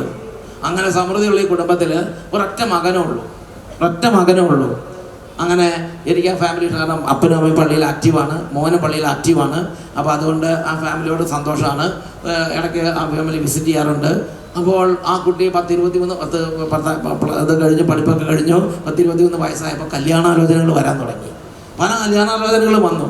ആലോചന വന്നപ്പോഴത്തേനും അപ്പൻ പറഞ്ഞു, എൻ്റെ മോൻ പിള്ളയാണ്. പിള്ളയെന്ന് പറഞ്ഞാൽ വ്യവസായം പിള്ളയല്ല, പ്രായമില്ല, അവൻ ചെറുതാണ്, അവൻ പിള്ളയാണ്. ഇപ്പം എല്ലാത്തിനും ഒക്കത്ത് വെച്ചുകൊണ്ട് നടക്കുന്ന ചില മെൻറ്റാലിറ്റി ചില അമ്മമാരുടെ ചിന്തയിലുണ്ട്. എത്ര പ്രായം, 50 വയസ്സായാലും പിള്ളയെന്ന് പറഞ്ഞുകൊണ്ട് നടക്കണം. ഒന്നും പറയണില്ല എൻ്റെ പ്രിയപ്പെട്ട സഹോദരങ്ങളെ. അതുകൊണ്ട് എൻ്റെ മോൻ പിള്ളയാണ്, ഇച്ചിരി പ്രായമാകട്ടെ, അവൻ്റെ പഠിപ്പ് കഴിഞ്ഞിട്ട് മതി കല്യാണം എന്ന് പറഞ്ഞു. അങ്ങനെ എനിക്കറിയാം, അവന് എത്ര നേരത്തെ കെട്ടണം അത്ര ഇഷ്ടമായിരുന്നു. അത് പിന്നെ അന്നത്തെ പഴയ തലമുറയ്ക്ക് അങ്ങനെയാണ്. Price the Lord. എൻ്റെ പ്രിയപ്പെട്ട സഹോദരങ്ങളെ, അതിനുശേഷം എന്ത് ചെയ്യുന്നറിയോ, ഇവന് കല്യാണം, അപ്പോൾ ഇവൻ പഠിപ്പ് തീർത്തപ്പോൾ കല്യാണാലോചനകൾ വന്നു. അപ്പോൾ പറഞ്ഞു, അവന് ജോലി കിട്ടിയിട്ട് മതി കല്യാണം. അവനൊന്ന് സെറ്റിൽഡാണ്, ജോലി കിട്ടിയിട്ട് ഒരാവശ്യമില്ല. കാരണം ഇഷ്ടംപോലെ സമ്പത്ത്, ഇഷ്ടംപോലെ എല്ലാ സംവിധാനമുണ്ട്, കറണ്ടുണ്ട്, റോഡുണ്ട്, വെളിച്ചമുണ്ട്, വെള്ളമുണ്ട്, എല്ലാം ഉണ്ട്, ഒരുപാട് ഭൂസ്വത്തുണ്ട്. നോക്കാൻ വേണ്ടി ഈ മകൻ മാത്രമേ ഉള്ളൂ. അതിനെ ഇവിടുന്ന് ഉന്തിത്തള്ളി ഏതോ കാണാമറയത്തേക്ക് വിട്ടു. അങ്ങനെ വെള്ളച്ചോറും പരിപ്പ് കറിയും അടിച്ച് കഴിച്ച് എല്ലും തോലുമായി കണ്ണും കൊഴിഞ്ഞ് അത് ഒരു അവസ്ഥയായി. എവിടെ കാശ്മീരിലോ ഹരിയാനയിലോ പഞ്ചാബിലോ ഡൽഹിയിലോ എവിടെ ജോലി കിട്ടി. നല്ല ശമ്പളമുണ്ട്, 1 ലക്ഷത്തിനടുത്ത് ശമ്പളമൊക്കെ ഉണ്ട്, നല്ല ജോലി കിട്ടിയത് ഇന്ത്യയിൽ തന്നെ. അപ്പോൾ നല്ല ബുദ്ധിയുള്ള കുട്ടിയാണ്. എൻ്റെ പ്രിയപ്പെട്ട സഹോദരങ്ങളെ, അത് ഇടയ്ക്കിടയ്ക്ക് വരും പോയി, ഇടവകയുള്ള ബന്ധം പോയി, പാരിഷുമായി അവൻ്റെ സമപ്രായമുള്ള ബന്ധങ്ങളൊക്കെ പോയി. അവനങ്ങനെ ഏതോ കാണാമറയത്ത് പോയി കടന്ന് എന്തൊക്കെയോ ചെയ്ത് അങ്ങനെ കുറേ കഴിഞ്ഞ് ജോലി കിട്ടി. അപ്പം ഞാൻ ചെന്ന് ചോദിച്ചു, പിള്ളേരുടെ കല്യാണമൊക്കെ എങ്ങനെ? എൻ്റെ അച്ഛനെന്താ ധൃതി? ഇത് ഞങ്ങൾക്കില്ലാത്ത ധൃതി, അച്ഛനെന്താ പ്രശ്നം? അവന് വീട് വെച്ചിട്ട് മതി. ഞാൻ പറഞ്ഞു, പഠിപ്പും കഴിഞ്ഞ് ജോലിയും കിട്ടി, ഇനി കല്യാണം നടത്തിക്കൂടെ? പറഞ്ഞു, വീട് വെക്കണം. നല്ലൊരു ടെറസ് വീടുണ്ട്, പൊളിക്കേണ്ട യാതൊരു കാര്യമില്ല. എന്നാൽ ഈ പണത്തിൻ്റെ മുഷ്ക് വന്നപ്പോൾ എന്തായി, അതെല്ലാം കൂടി ഇടിച്ച് പൊളിച്ച് വലിയൊരു വീടൊക്കെ വെച്ച്. എൻ്റെ പ്രിയപ്പെട്ട സഹോദരങ്ങളെ, 10-30 വയസ്സായി ഇപ്പോഴത്തേന്. അപ്പോൾ പറഞ്ഞു, ഇനി കല്യാണം ആലോചിക്കാമെന്ന് പറഞ്ഞു. 30 വയസ്സായി, 31 വയസ്സായി, കല്യാണ ആലോചന വരണില്ല. 32 വയസ്സായി, ആലോചന വരുന്നില്ല. 33 വയസ്സായി, ആലോചന വരുന്നില്ല. ഉടനെ അദ്ദേഹം സീരിയസ് ആയി. അപ്പം പറഞ്ഞു, ഇങ്ങനെ വിട്ടാൽ പറ്റില്ല. അപ്പനും അമ്മയും മോനും കൂടെ ധ്യാന കേന്ദ്രത്തിൽ വന്ന് അട്ടപ്പാടി തന്നെയാണ്, എൻ്റെ പരിചയമുണ്ട്, നല്ല ഫാമിലിയാണ്. അവർ ധ്യാനം കൂടി പറഞ്ഞു. അദ്ദേഹം എന്നോട് പറഞ്ഞു, അച്ഛാ വളരെ സീരിയസ് ആണ്, അച്ഛൻ പ്രാർത്ഥിക്കണം, കല്യാണം നടന്ന് മാറാൻ വേണ്ടി പ്രാർത്ഥിക്കണം. എൻ്റെ മോൻ നമ്മുടെ കർത്താവിൻ്റെ പ്രായമായി, അച്ഛൻ വേഗം പ്രാർത്ഥിക്കണം. സഹോദരങ്ങളെ, എന്തായാലും ശരി, എനിക്ക് ഒരാൾ കല്യാണം കഴിക്കണമെന്ന് കേട്ടാൽ ഞാൻ കണ്ണു അടച്ച് താടി പറഞ്ഞ് പ്രാർത്ഥിക്കും. ഞാനൊരു സർവ്വശക്തി എടുത്ത് ഹോളി വാട്ടർ കൊടുത്ത് ശരിക്കും 2 കൈകളൊക്കെ നന്നായിട്ട് ആത്മാർത്ഥമായി സർവശക്തിയോടെ പ്രാർത്ഥിച്ച് 34 വയസ്സായി കല്യാണം നടന്നില്ല, 35 വയസ്സായി കല്യാണം നടന്നില്ല, 36 വയസ്സായി കല്യാണം നടന്നില്ല, 37, 38, 39, 40 കല്യാണം നടന്നില്ല. 41 വയസ്സായി അമ്മ മരിച്ചു. 42 പിന്നെ ഞാൻ ആ സമയത്ത് ഉണ്ടായിരുന്നില്ല. അതിനുശേഷം ഞാൻ വീട്ടിൽ ചെന്നു. അമ്മ മരിച്ചതിന് ശേഷം പോയിട്ടില്ല. അമ്മ മരിക്കുന്നത് ഞാനൊന്ന് പോയി അമ്മേൻ്റെ കാര്യമൊക്കെ ഒന്ന് ചോദിക്കാൻ വേണ്ടിയൊക്കെ പോയി. അങ്ങനെ പോയ സമയത്ത് ഞാൻ ഈ ചെറുപ്പക്കാരനെ കണ്ട്. അപ്പനും മോനും മാത്രമേ ഉള്ളൂ. അടുപ്പിൽ തീ കത്തിയിട്ട് കുറേ നാളായിട്ടുണ്ടാവും. ഒരു അടിച്ചു വാരിയിട്ടില്ല. ഒരു പ്രത്യേക തരത്തിലുള്ള ശ്മശാനമുഖം നിറഞ്ഞ ഒരു വീട്. അപ്പോൾ ഞാൻ ചോദിച്ചു, എന്താ ഇത് ഭയങ്കര പ്രശ്നമായല്ലോ. ഞാൻ ചോദിച്ചു, ഇനിയിപ്പോൾ കല്യാണത്തിൻ്റെ കാര്യമൊക്കെ എന്താണ്? അപ്പോൾ ആ ചെറുപ്പക്കാരൻ എന്നെ മാറ്റി നിർത്തിയിട്ട് പറഞ്ഞു, ഇനി അച്ഛാ അത് പറയരുത്, ഞാനിനി കല്യാണത്തെക്കുറിച്ച് ചിന്തിക്കുന്നില്ലെന്ന് പറഞ്ഞു. അപ്പന് ദേഷ്യം. ഞങ്ങൾ ഇന്ന് വരെ പള്ളിയിൽ ഒരു കാര്യത്തിനും കുറവ് വരുത്തിയിട്ടില്ല, പിന്നെ എന്തുകൊണ്ട് എൻ്റെ ദൈവം ഇങ്ങനെ ഞങ്ങളോട് ചെയ്തു? അവർ പള്ളിയിലത്തെ ആക്റ്റീവായുള്ള എല്ലാ റോളും അവർ മാറി, പള്ളിയിൽ അവർ വരാതില്ല. ഇപ്പോൾ ദൈവം ചെയ്തതാണോ ഇത്?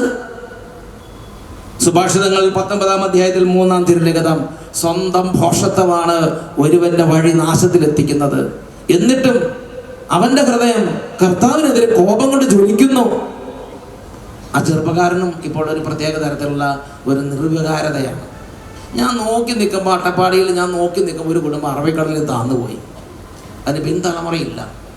ഒരു ചെറുപ്പക്കാരൻ്റെ കല്യാണം നടന്നില്ലെങ്കിൽ ഒരു ചെറുപ്പക്കാരൻ്റെ ജീവിതം മാത്രമല്ല, അതിനോടനുബന്ധിച്ചുള്ള ഒരുപാട് പേര് സഭയിൽ താന്നു പോവുകയാണ്. അവർ പള്ളിയിൽ ആക്റ്റീവല്ല, അവരെല്ലാം പുറകോട്ട് പോയി. ആരുടെയോ ചിലരുടെ പോഷത്വം, ആരുടെയോ ചിലരുടെ ദുർവാശി ഒരുപാട് പേരുടെ ജീവിതങ്ങളിൽ ഇതുപോലുള്ള ബുദ്ധിമുട്ടുകൾ വരുത്തണം. ചെറുപ്പത്തിൽ ഒരു ഗ്രേസ് ടൈമുണ്ട്. ആ ഗ്രേസ് ടൈമിൽ കല്യാണാലോചന വരും. അപ്പോൾ കല്യാണാലോചന വേഗം നടത്തണം. ചിലപ്പോൾ 22 വയസ്സായിരിക്കും. നിങ്ങളാണ് പ്രായം നിശ്ചയിക്കുന്നത്. ദൈവം കൊണ്ടുവരുമ്പോൾ കല്യാണം നടത്തണം.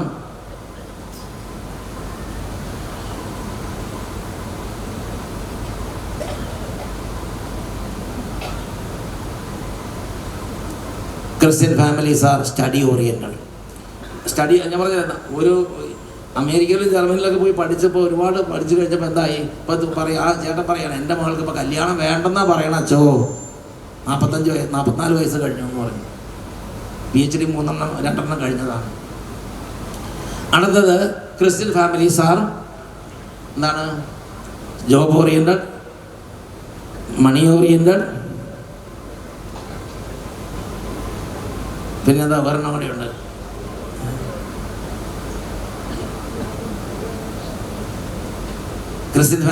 ക്രിസ്തീയ കുടുംബങ്ങളിൽ പ്രബലപ്പെട്ടിരിക്കുന്ന ദൈവവചനത്തിന് ചേരാത്ത ചില ട്രെൻഡുകളുണ്ട്. Hallelujah, hallelujah, hallelujah. എൻ്റെ പ്രിയപ്പെട്ട സഹോദരങ്ങളെ, അതുകൊണ്ട് ഞാൻ മനസ്സിലാക്കുന്ന അനുസരിച്ച് നമ്മളുടെ ക്രിസ്തീയ കുടുംബങ്ങൾ, പ്രത്യേകിച്ച് സുറിയാനി ക്രിസ്ത്യാനികളുടെ കുടുംബങ്ങളെ ഇത് വളരെ ഗുരുതരമായി ബാധിച്ചിട്ടുണ്ട്. ഇതിനെക്കുറിച്ച് കേരള ഗവൺമെൻറ് ഒരു സ്റ്റഡി നടത്തിയിട്ടുണ്ട്. കേരള ഗവൺമെൻറ് ഒരു സ്റ്റഡി നടത്തിയതിന് ശേഷം അതിൻ്റെ റിപ്പോർട്ട് 2000 ആണ്ടിൽ ഗവൺമെൻറ്റിന് സമർപ്പിച്ചു. 2000 ആണ്ടിൽ ഗവൺമെൻറ്റിന് സമർപ്പിച്ച റിപ്പോർട്ട് അനുസരിച്ച് അവർ ഗവൺമെൻറ്റിന് കൊടുത്തിരിക്കുന്ന നിർദ്ദേശം എങ്ങനെയാണ്? കേരളത്തിൽ സുറിയാനി ക്രിസ്ത്യാനികളുടെ സ്ഥിതി അത്യന്തം ദയനീയമാണ്. അതുകൊണ്ട് ഇനി സുറിയാനി ക്രിസ്ത്യാനികൾ മറ്റെല്ലാ ശ്രദ്ധയും മാറ്റിവെച്ച് മുഴുവൻ ശ്രദ്ധയെ ഫാമിലികളിലേക്ക് ഫോക്കസ് ചെയ്ത് ഫാമിലികളിൽ ധാരാളം മക്കൾക്ക് ജന്മം കൊടുക്കാൻ വേണ്ടി മുഴുവൻ പണവും ഫാമിലി ഇൻവെസ്റ്റ് ചെയ്തില്ലെങ്കിൽ 2 പതിറ്റാണ്ട് കഴിയുമ്പോൾ കേരളത്തിൽ സുറിയാനി ക്രിസ്ത്യാനികളുടെ സ്ഥിതി വളരെ പരിതാപകരമാവും. 2000 ആണ്ടിൽ ഗവൺമെൻറ്റിന് കൊടുത്ത റിപ്പോർട്ടാണ്. എൻ്റെ പ്രിയപ്പെട്ട സഹോദരങ്ങളെ, നമുക്ക് ആ ഗവൺമെൻറ് റിപ്പോർട്ട് കിട്ടി, ഗവൺമെൻറ് ഒന്നും ചെയ്തില്ല, നമ്മളാ റിപ്പോർട്ട് അറിഞ്ഞു വരുന്ന നമുക്ക് ഇങ്ങനത്തെ റിപ്പോർട്ടുകളോ പിതാവ് പറഞ്ഞ പോലെ പൗരബോധമോ ഒന്നും നമ്മളെ ബാധിക്കുന്ന വിഷയമല്ല. നമ്മളതിനെക്കുറിച്ച് ബോധേടല്ല. എന്ത് തന്നെ വന്നാലും ബോധേട. നമുക്ക് നമ്മുടെ കാര്യം, നമ്മുടെ സമുദായത്തെക്കുറിച്ച് നമ്മൾ ബോധേടല്ല. അതുകൊണ്ട് നമ്മൾ ശ്രദ്ധിച്ചില്ല. ഒരു 10-17 വർഷം കഴിഞ്ഞപ്പോൾ ടൈംസ് ഓഫ് ഇന്ത്യ തന്നെ വീണ്ടും നമുക്ക് പല പത്രങ്ങളൊക്കെ ഉണ്ടെങ്കിൽ അത് നമുക്ക് ടൈംസ് ഓഫ് ഇന്ത്യ ഒരു ഹൈന്ദവ പത്രം തോന്നണം. ആ പത്രം വീണ്ടും അതിനെക്കുറിച്ച് സെമിനാർ നടത്തി ഒരു റിപ്പോർട്ട് ടൈംസ് ഓഫ് ഇന്ത്യയിൽ പ്രസിദ്ധീകരിച്ചു 2017. ടൈംസ് ഓഫ് ഇന്ത്യ പ്രസിദ്ധീകരിച്ച റിപ്പോർട്ട് ഇങ്ങനെയാണ്: the birth rate among Christians have come down to 1 per couple, which was over 2.5 over 3 decades ago. എന്ന് പറഞ്ഞാൽ കേരളത്തിൽ ക്രിസ്ത്യാനികളുടെ ഇടയിലെ, പ്രത്യേകിച്ച് സുറിയാനി ക്രിസ്ത്യാനികളുടെ ഇടയിലെ ജനന നിരക്ക്, ഫെർട്ടിലിറ്റി റേറ്റ്, ബർത്ത് റേറ്റ് എന്താണ് 1 per couple എന്ന നിലയിലേക്ക് കൂപ്പുകുത്തി. എന്താ, ഒരു കുടുംബത്തിന് ഒരു കുട്ടി എന്ന നിലയിലുള്ള ആവറേജ് മക്കളെ ഇപ്പം നമുക്ക് കേരളത്തിലുള്ളൂ. എന്താണ് ഒരു കുടുംബത്തിൽ ഒരു കുട്ടി എന്ന് പറഞ്ഞാൽ അത് കുഴപ്പം എന്താ? ഒരു കുടുംബത്തിൽ ഒരു കുട്ടി എന്ന് പറഞ്ഞ കുഴപ്പം ഇതാണ്, ഒരു പ്രദേശത്ത് ഒരു സമുദായം നിലനിൽക്കണമെങ്കിൽ മിനിമം ഓരോ കുടുംബത്തിലും 3 കുട്ടികൾ വെച്ച് വേണം, എങ്കിലേ അത് മെയിൻ്റനൻസ് ചെയ്തു പോവുള്ളൂ. ധാരാളം കുടുംബങ്ങളിൽ മക്കളില്ലാത്തത് കൊണ്ട്, മക്കളുള്ള കുടുംബങ്ങളിൽ 4-5 കുട്ടികൾ വെച്ച് ഉണ്ടെങ്കിലാണ് ആവറേജ് വരുമ്പോൾ 3 കുട്ടികളാവുള്ളൂ. അങ്ങനെ 3 കുട്ടികൾ വെച്ച് ആവറേജ് ഉണ്ടെങ്കിലേ ഒരു പ്രദേശത്ത് ഒരു സമുദായം നിലനിൽക്കുള്ളൂ. 2.11 എന്ന് പറയുന്നത് 2.25 നമുക്ക് പറയാൻ പറ്റില്ല, അപ്പോൾ 3 എന്ന് പറയുന്നു. ഇനി ഈ 3 കുട്ടികൾ 2 കുട്ടിയായി കുറഞ്ഞാൽ 1.9 ആയാൽ ആ സമുദായം ഡൗൺവേർഡ് യാത്ര ആരംഭിക്കും. പിന്നെ അവർ വളർച്ചയില്ല, അവർ ഡൗൺവേർഡ് യാത്ര ആരംഭിക്കുകയാണ്. ഈ 1.9 കുറഞ്ഞ് വീണ്ടും 1.3 ആയാൽ ആ സമുദായം വീണ്ടും ആ പ്രദേശത്ത് ഇറിവേഴ്സിബിൾ ആയ, പരിഹരിക്കാൻ പറ്റാത്തതുപോലെ ആ സമുദായത്തിൻ്റെ അടിത്തറകൾ ദുർബലമായി കഴിഞ്ഞു എന്നാണ്. അതിനെക്കുറിച്ച് ചെറിയൊരു സ്റ്റഡി നിങ്ങളുടെ ശ്രദ്ധയിലേക്ക് കൊണ്ടുവരാം. ഭൂമുഖത്ത് നിന്നും അനേകം ജനതകൾ, സംസ്കാരങ്ങൾ അപ്രത്യക്ഷമായിക്കൊണ്ടിരിക്കുന്നു. ഒരു ജനതയോ ഒരു സംസ്കാരമോ നിലനിൽക്കണമെങ്കിൽ, തൽസ്ഥിതിയിലെങ്കിലും തുടരണമെങ്കിൽ 2.11 എന്ന ജനന നിരക്ക് ഓരോ കുടുംബത്തിലും 2.1 കുട്ടിയെങ്കിലും എന്ന് പറഞ്ഞാൽ നമുക്ക് 2.25 കുട്ടി എന്ന് പറയാൻ പറ്റാത്തതുകൊണ്ട് 3 കുട്ടികൾ എന്ന് പറഞ്ഞു. മിനിമം 3, അത് നിങ്ങൾ മനസ്സിൽ വെക്കണം. മിനിമം 3 കുട്ടികളെങ്കിലും ഉണ്ടെങ്കിൽ ആവറേജ്. അപ്പോൾ ശരിക്കും മക്കളില്ലാത്ത കുടുംബങ്ങളുടെ കുടുംബം ഒരു 4-5 കുട്ടികളെങ്കിലും മക്കളുള്ള കുടുംബങ്ങളിൽ ഉണ്ടെങ്കിലേ ഇവിടെ അത് തൽസ്ഥിതി തുടരുള്ളൂ. ഓക്കെ, നിലനിർത്തണം എന്നത് ചരിത്രം നമ്മെ ഓർമ്മിപ്പിക്കുന്നു. 1.9 എന്ന ജനന നിരക്ക് ഇല്ലാത്ത സമൂഹങ്ങളുടെ തിരിച്ചുവരവ് ദുഷ്കരമാണ്. എന്നാൽ ജനന നിരക്ക് 1.3-ലെത്തിയാൽ പിന്നീട് ഒരു തിരിച്ചുവരവ് അസാധ്യമാണ്. ഇന്ന് പല കുടുംബങ്ങളും ഒരു കുഞ്ഞിനെ മാത്രമാണ് സ്വീകരിക്കുന്നത്. ഈ നിലയിൽ തുടർന്നാൽ 4-1 ജനസംഖ്യ കുറയുന്നു. അതായത് 4 ഗ്രാൻഡ് പേരൻസിന് ഒരു കുഞ്ഞ് എന്ന നിലയിലേക്ക് ജനസംഖ്യ കുറയുന്നു. 2026 ആകുമ്പോഴേക്കും 2006 ഉണ്ടായിരുന്ന, നിങ്ങൾ ചിന്തിച്ച് നോക്കിയേ, 20 വർഷത്തെ ഡിഫറൻസ് വരുമ്പോൾ നമ്മുടെ ഇടവകയിലൊക്കെ ഒരു കാലത്ത് ഇതുപോലെ തിങ്ങി നിറഞ്ഞ കുട്ടികൾ മുൻവശത്തുണ്ടായിരുന്ന പള്ളികളിലൊക്കെ കുറേ കാലം കഴിയുമ്പോൾ ഇതുപോലെ അവിടെ ഇവിടെ ഓരോന്നായി കുട്ടികളുടെ ആ നമ്പർ കുറയും.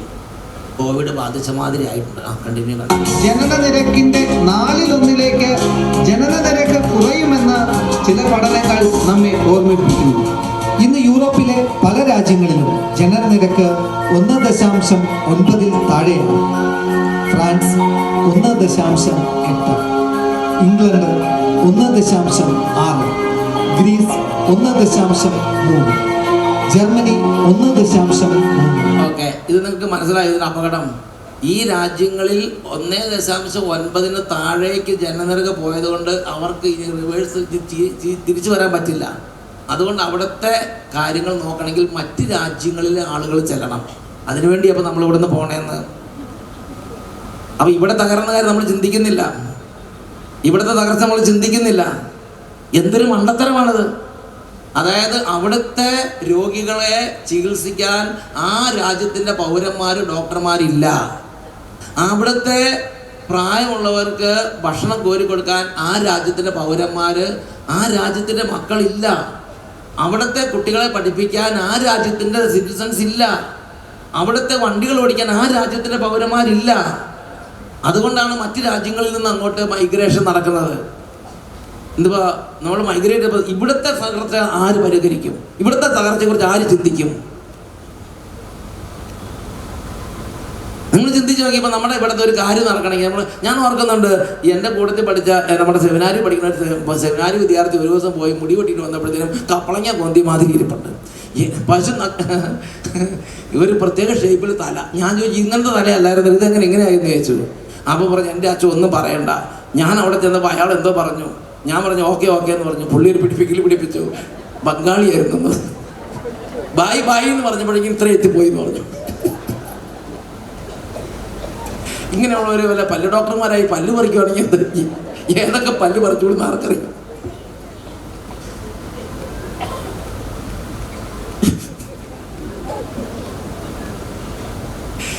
ബ്രദർ പറഞ്ഞ സെക്കൻഡുകളിൽ പോയി ബായ് ബായ് എന്ന് പറഞ്ഞപ്പോഴത്തേനും ഇതെത്ര ആയിപ്പോയി എന്ന് പറഞ്ഞു.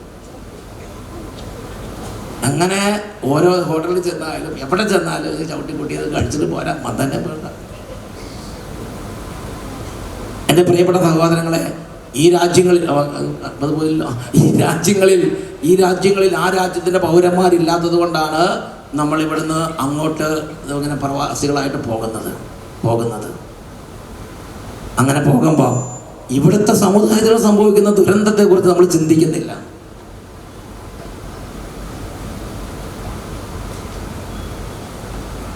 Italy 1.2, Spain 1.1. എന്നാൽ ഇന്ന് നമ്മുടെ കേരളത്തിലെ ക്രൈസ്തവരുടെ ജനന നിരക്ക് 1-ൽ എത്തി നിൽക്കുന്നു എന്ന് ഈ വിഷയത്തിൽ ഗവേഷണം നടത്തിയ ഹൃദയരാജന്റെ പഠനങ്ങൾ. പ്രൊഫസർ ഹൃദയരാജൻ എന്ന് പറഞ്ഞാൽ ഒരു വർഗീയവാദിയെന്ന് ചിന്തിക്കരുത്. അദ്ദേഹം ഏതോ സംസ്ഥാനക്കാരനായിരിക്കും. അദ്ദേഹമുള്ള ഫാക്റ്റ് ഗവൺമെന്റിനെ ധരിപ്പിച്ചിരിക്കുകയാണ്. ഇത് 2000-ൽ ധരിപ്പിച്ചതാണ്.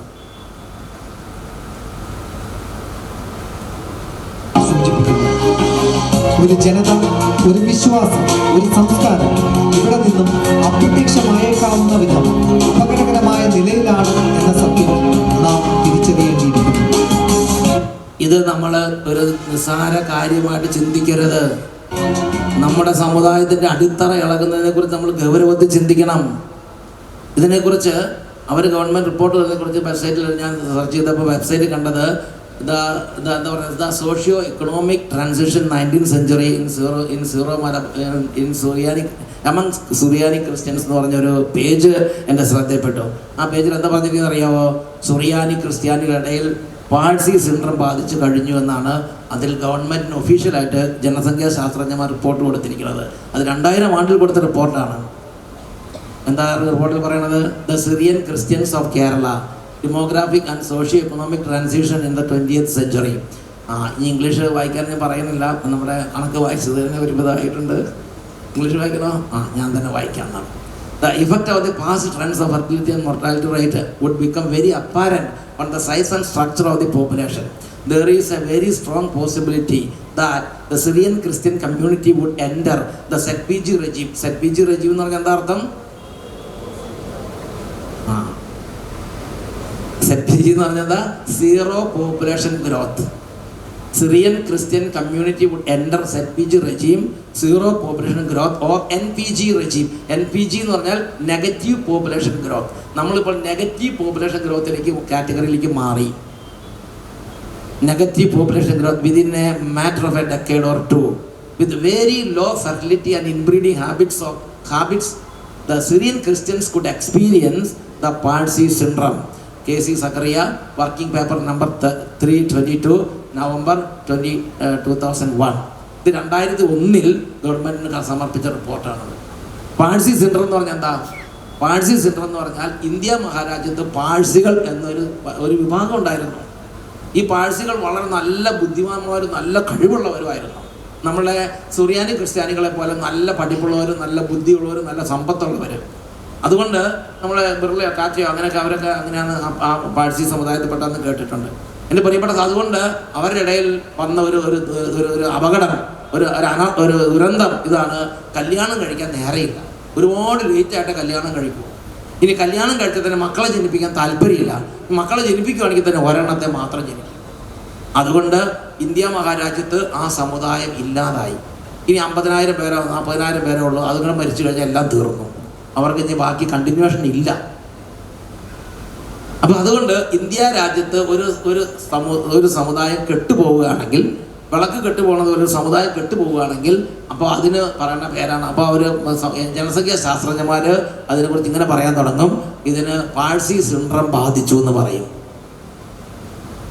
ഇപ്പം നമ്മുടെ സമുദായത്തെക്കുറിച്ച് സിറിയൻ ക്രിസ്ത്യൻസിനെ കുറിച്ചാണ് ഈ ഒരു ജനസംഖ്യാ കമ്മീഷൻ റിപ്പോർട്ട് ഗവൺമെൻറ്റിന് 2000 ആണ്ടിൽ കൊടുത്തത്. എന്നിട്ട് അന്ന് അവർ പറഞ്ഞു, നമ്മൾ പള്ളി കെട്ടാനോ സെമിത്തേരി ഉണ്ടാക്കാനോ കൊടിമരം നാട്ടാനോ പള്ളിയുടെ മുറ്റം ടൈലിടാനോ ഒന്നും അല്ല, നമ്മുടെ മുഴുവൻ പണവും ഫാമിലി ഇൻവെസ്റ്റ് ചെയ്തിട്ട് ഫാമിലിയിൽ ധാരാളം മക്കൾക്ക് ജന്മം കൊടുക്കാൻ ഈ സമുദായത്തിലെ എല്ലാ അംഗങ്ങളും ഒത്തു പരിശ്രമിച്ചാലേ ഇതിന് ഇവിടെ നിലനിൽപ്പുണ്ടാവുകയുള്ളൂ. എന്നുറക്കെ പറഞ്ഞേ ഹല്ലേലൂയ, ഹല്ലേലൂയ, ഹല്ലേലൂയ, ഹല്ലേലൂയ. പ്രിയപ്പെട്ട സഹോദരങ്ങളെ, അല്ലെങ്കിൽ ഈ സമുദായത്തിൻ്റെ നിലനിൽപ്പ് വളരെയധികം, അത് പറഞ്ഞാൽ ഒരു 3 തകർച്ച ഈ സമുദായത്തിന് വരും. ഒന്നാമത്തെ തകർച്ച എന്താണെന്നറിയാമോ? ഒന്നാമത്തെ തകർച്ച ബിസിനസ്സും ലാൻഡും കൈവിട്ടു പോകും. കേരളത്തിൽ ഒരുപാട് ഭൂസ്വത്തുള്ളവരായിരുന്നു ക്രിസ്ത്യൻസ്, പ്രത്യേകിച്ച് സുറിയാനി ക്രിസ്ത്യൻസ്, ഭൂസ്വത്തുക്കൾ. ഒരുപാട് ബിസിനസ്, ആലപ്പുഴ മാർക്കറ്റ്, അല്ലെങ്കിൽ കാഞ്ഞിരപ്പള്ളി മാർക്കറ്റ്, അതും അല്ലെങ്കിൽ കൊച്ചി മാർക്കറ്റ്, അതും അല്ലെങ്കിൽ പിന്നെന്താണ് പറവൂർ മാർക്കറ്റ്, ആലുവ, എറണാകുളം, കോതമംഗലം, മൂവാറ്റുപുഴ, തൊടുപുഴ, ഇതെല്ലാം ഒരുപാട് കാലങ്ങൾ കർത്താവ് ഈ സമുദായത്തെ ഏൽപ്പിച്ചിരുന്നു. എന്നാൽ ഇപ്പോൾ എന്തായി? ഇപ്പോൾ ആ മാർക്കറ്റുകളിൽ അവർക്ക് ബിസിനസ് ചെയ്യാൻ പറ്റാത്തതുപോലെ ഉള്ള സാഹചര്യങ്ങളുണ്ടായിരുന്നു. പല മാർക്കറ്റിൽ നിന്നുള്ളവർ എന്നോട് പറയണത് ശ്രദ്ധപ്പെട്ടിട്ടുണ്ട്. എന്നൊക്കെ പറഞ്ഞേ ഹല്ലേലൂയ, ഹല്ലേലൂയ. പല മാർക്കറ്റുകളിൽ 75-80% മറ്റ് ഒരു സമുദായം ടേക്ക് ഓവർ ചെയ്തു എന്നാണ് മനസ്സിലാക്കുന്നത്. എൻ്റെ പ്രിയപ്പെട്ട സഹോദരങ്ങളെ, ഇത് വളരെ ഗൗരവമുള്ളൊരു കാര്യമാണ്. ഭൂസ്വത്ത്, ഒരു കാലത്ത് ധാരാളം ഇപ്പം നമ്മളെല്ലാവരും സ്ഥലം വയ്ക്കാൻ വേണ്ടി ഓടി നടക്കുകയാണ്. കാരണം നമ്മൾ വിചാരിച്ചിരുന്നത് മക്കളുടെ എണ്ണം കുറച്ച് നമുക്ക് സുഖമായിട്ട് നമ്മുടെ മക്കൾക്ക് ഇങ്ങനെ സുഖമായിട്ട് ജീവിക്കാമെന്നാണ് വിചാരിച്ചിരുന്നത്. മക്കളില്ലാതായാൽ നമ്മൾ സമ്പൂർണ്ണ നാശത്തിലേക്കാണ് പോകണമെന്ന് നമ്മൾ തിരിച്ചറിയണം. മക്കൾക്ക് പകരം മക്കൾ മാത്രം. മക്കൾക്ക് പകരം നമ്മുടെ സമ്പത്തോ നമ്മുടെ ഷോപ്പിംഗ് കോംപ്ലക്സോ നമ്മുടെ എസ്റ്റേറ്റുകളോ ഒന്നും മക്കൾക്ക് പകരമാവില്ല. മക്കൾക്ക് പകരം മക്കൾ മാത്രം.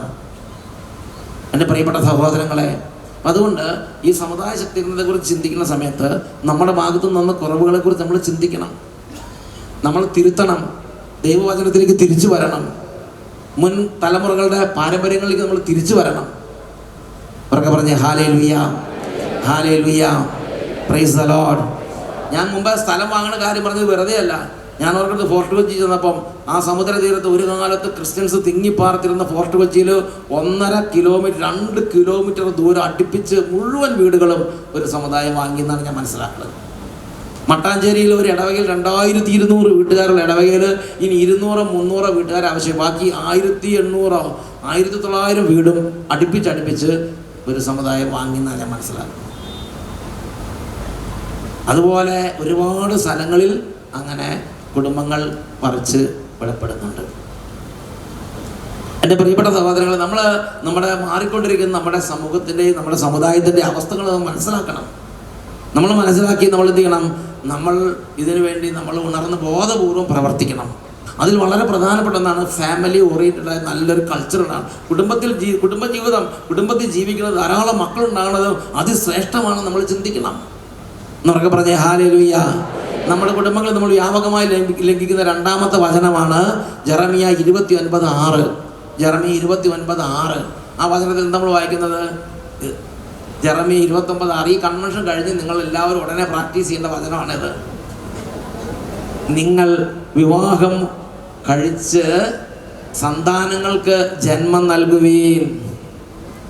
നിങ്ങൾ ഇനി നീട്ടി വെക്കരുത്. പ്രായമായില്ല, സമയമായില്ല, സെറ്റിൽഡ് ആയില്ല എന്ന് വിചാരിക്കരുത്.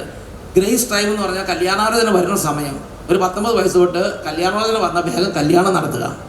ഞാൻ നിങ്ങളോടത് പറയാൻ കാരണം, ഒരുപാട് രാജ്യങ്ങളിൽ ഇന്ന് ഈ ചെറുപ്പക്കാരോടും കുട്ടികളോടുമായിട്ട് പ്രത്യേകം പറയുകയാണ്, ഒരുപാട് രാജ്യങ്ങളിൽ ഇന്ന് അനേകം പേരുടെ മനസ്സിൽ കല്യാണം കഴിക്കണ്ട എന്ന് തോന്നുകയാണ്. അങ്ങനെ ഓരോ തരത്തിലുള്ള പ്രത്യേക തരത്തിലുള്ള ഒരു ഉപദ്രവം മനസ്സിലേക്ക് കയറുകയാണ്. അതുകൊണ്ട് ഇവർക്കൊരു ആണിനൊരു പെണ്ണിനോട് സ്നേഹം തോന്നിയാൽ അത് മഹാഭാഗ്യം കണക്കാക്കണം, പെട്ടെന്ന് കെട്ടിച്ചു വിടുക. കാരണം എന്താ വെച്ചാൽ അങ്ങനെ തോന്നാത്ത ഒരുപാട് പേരുണ്ട്.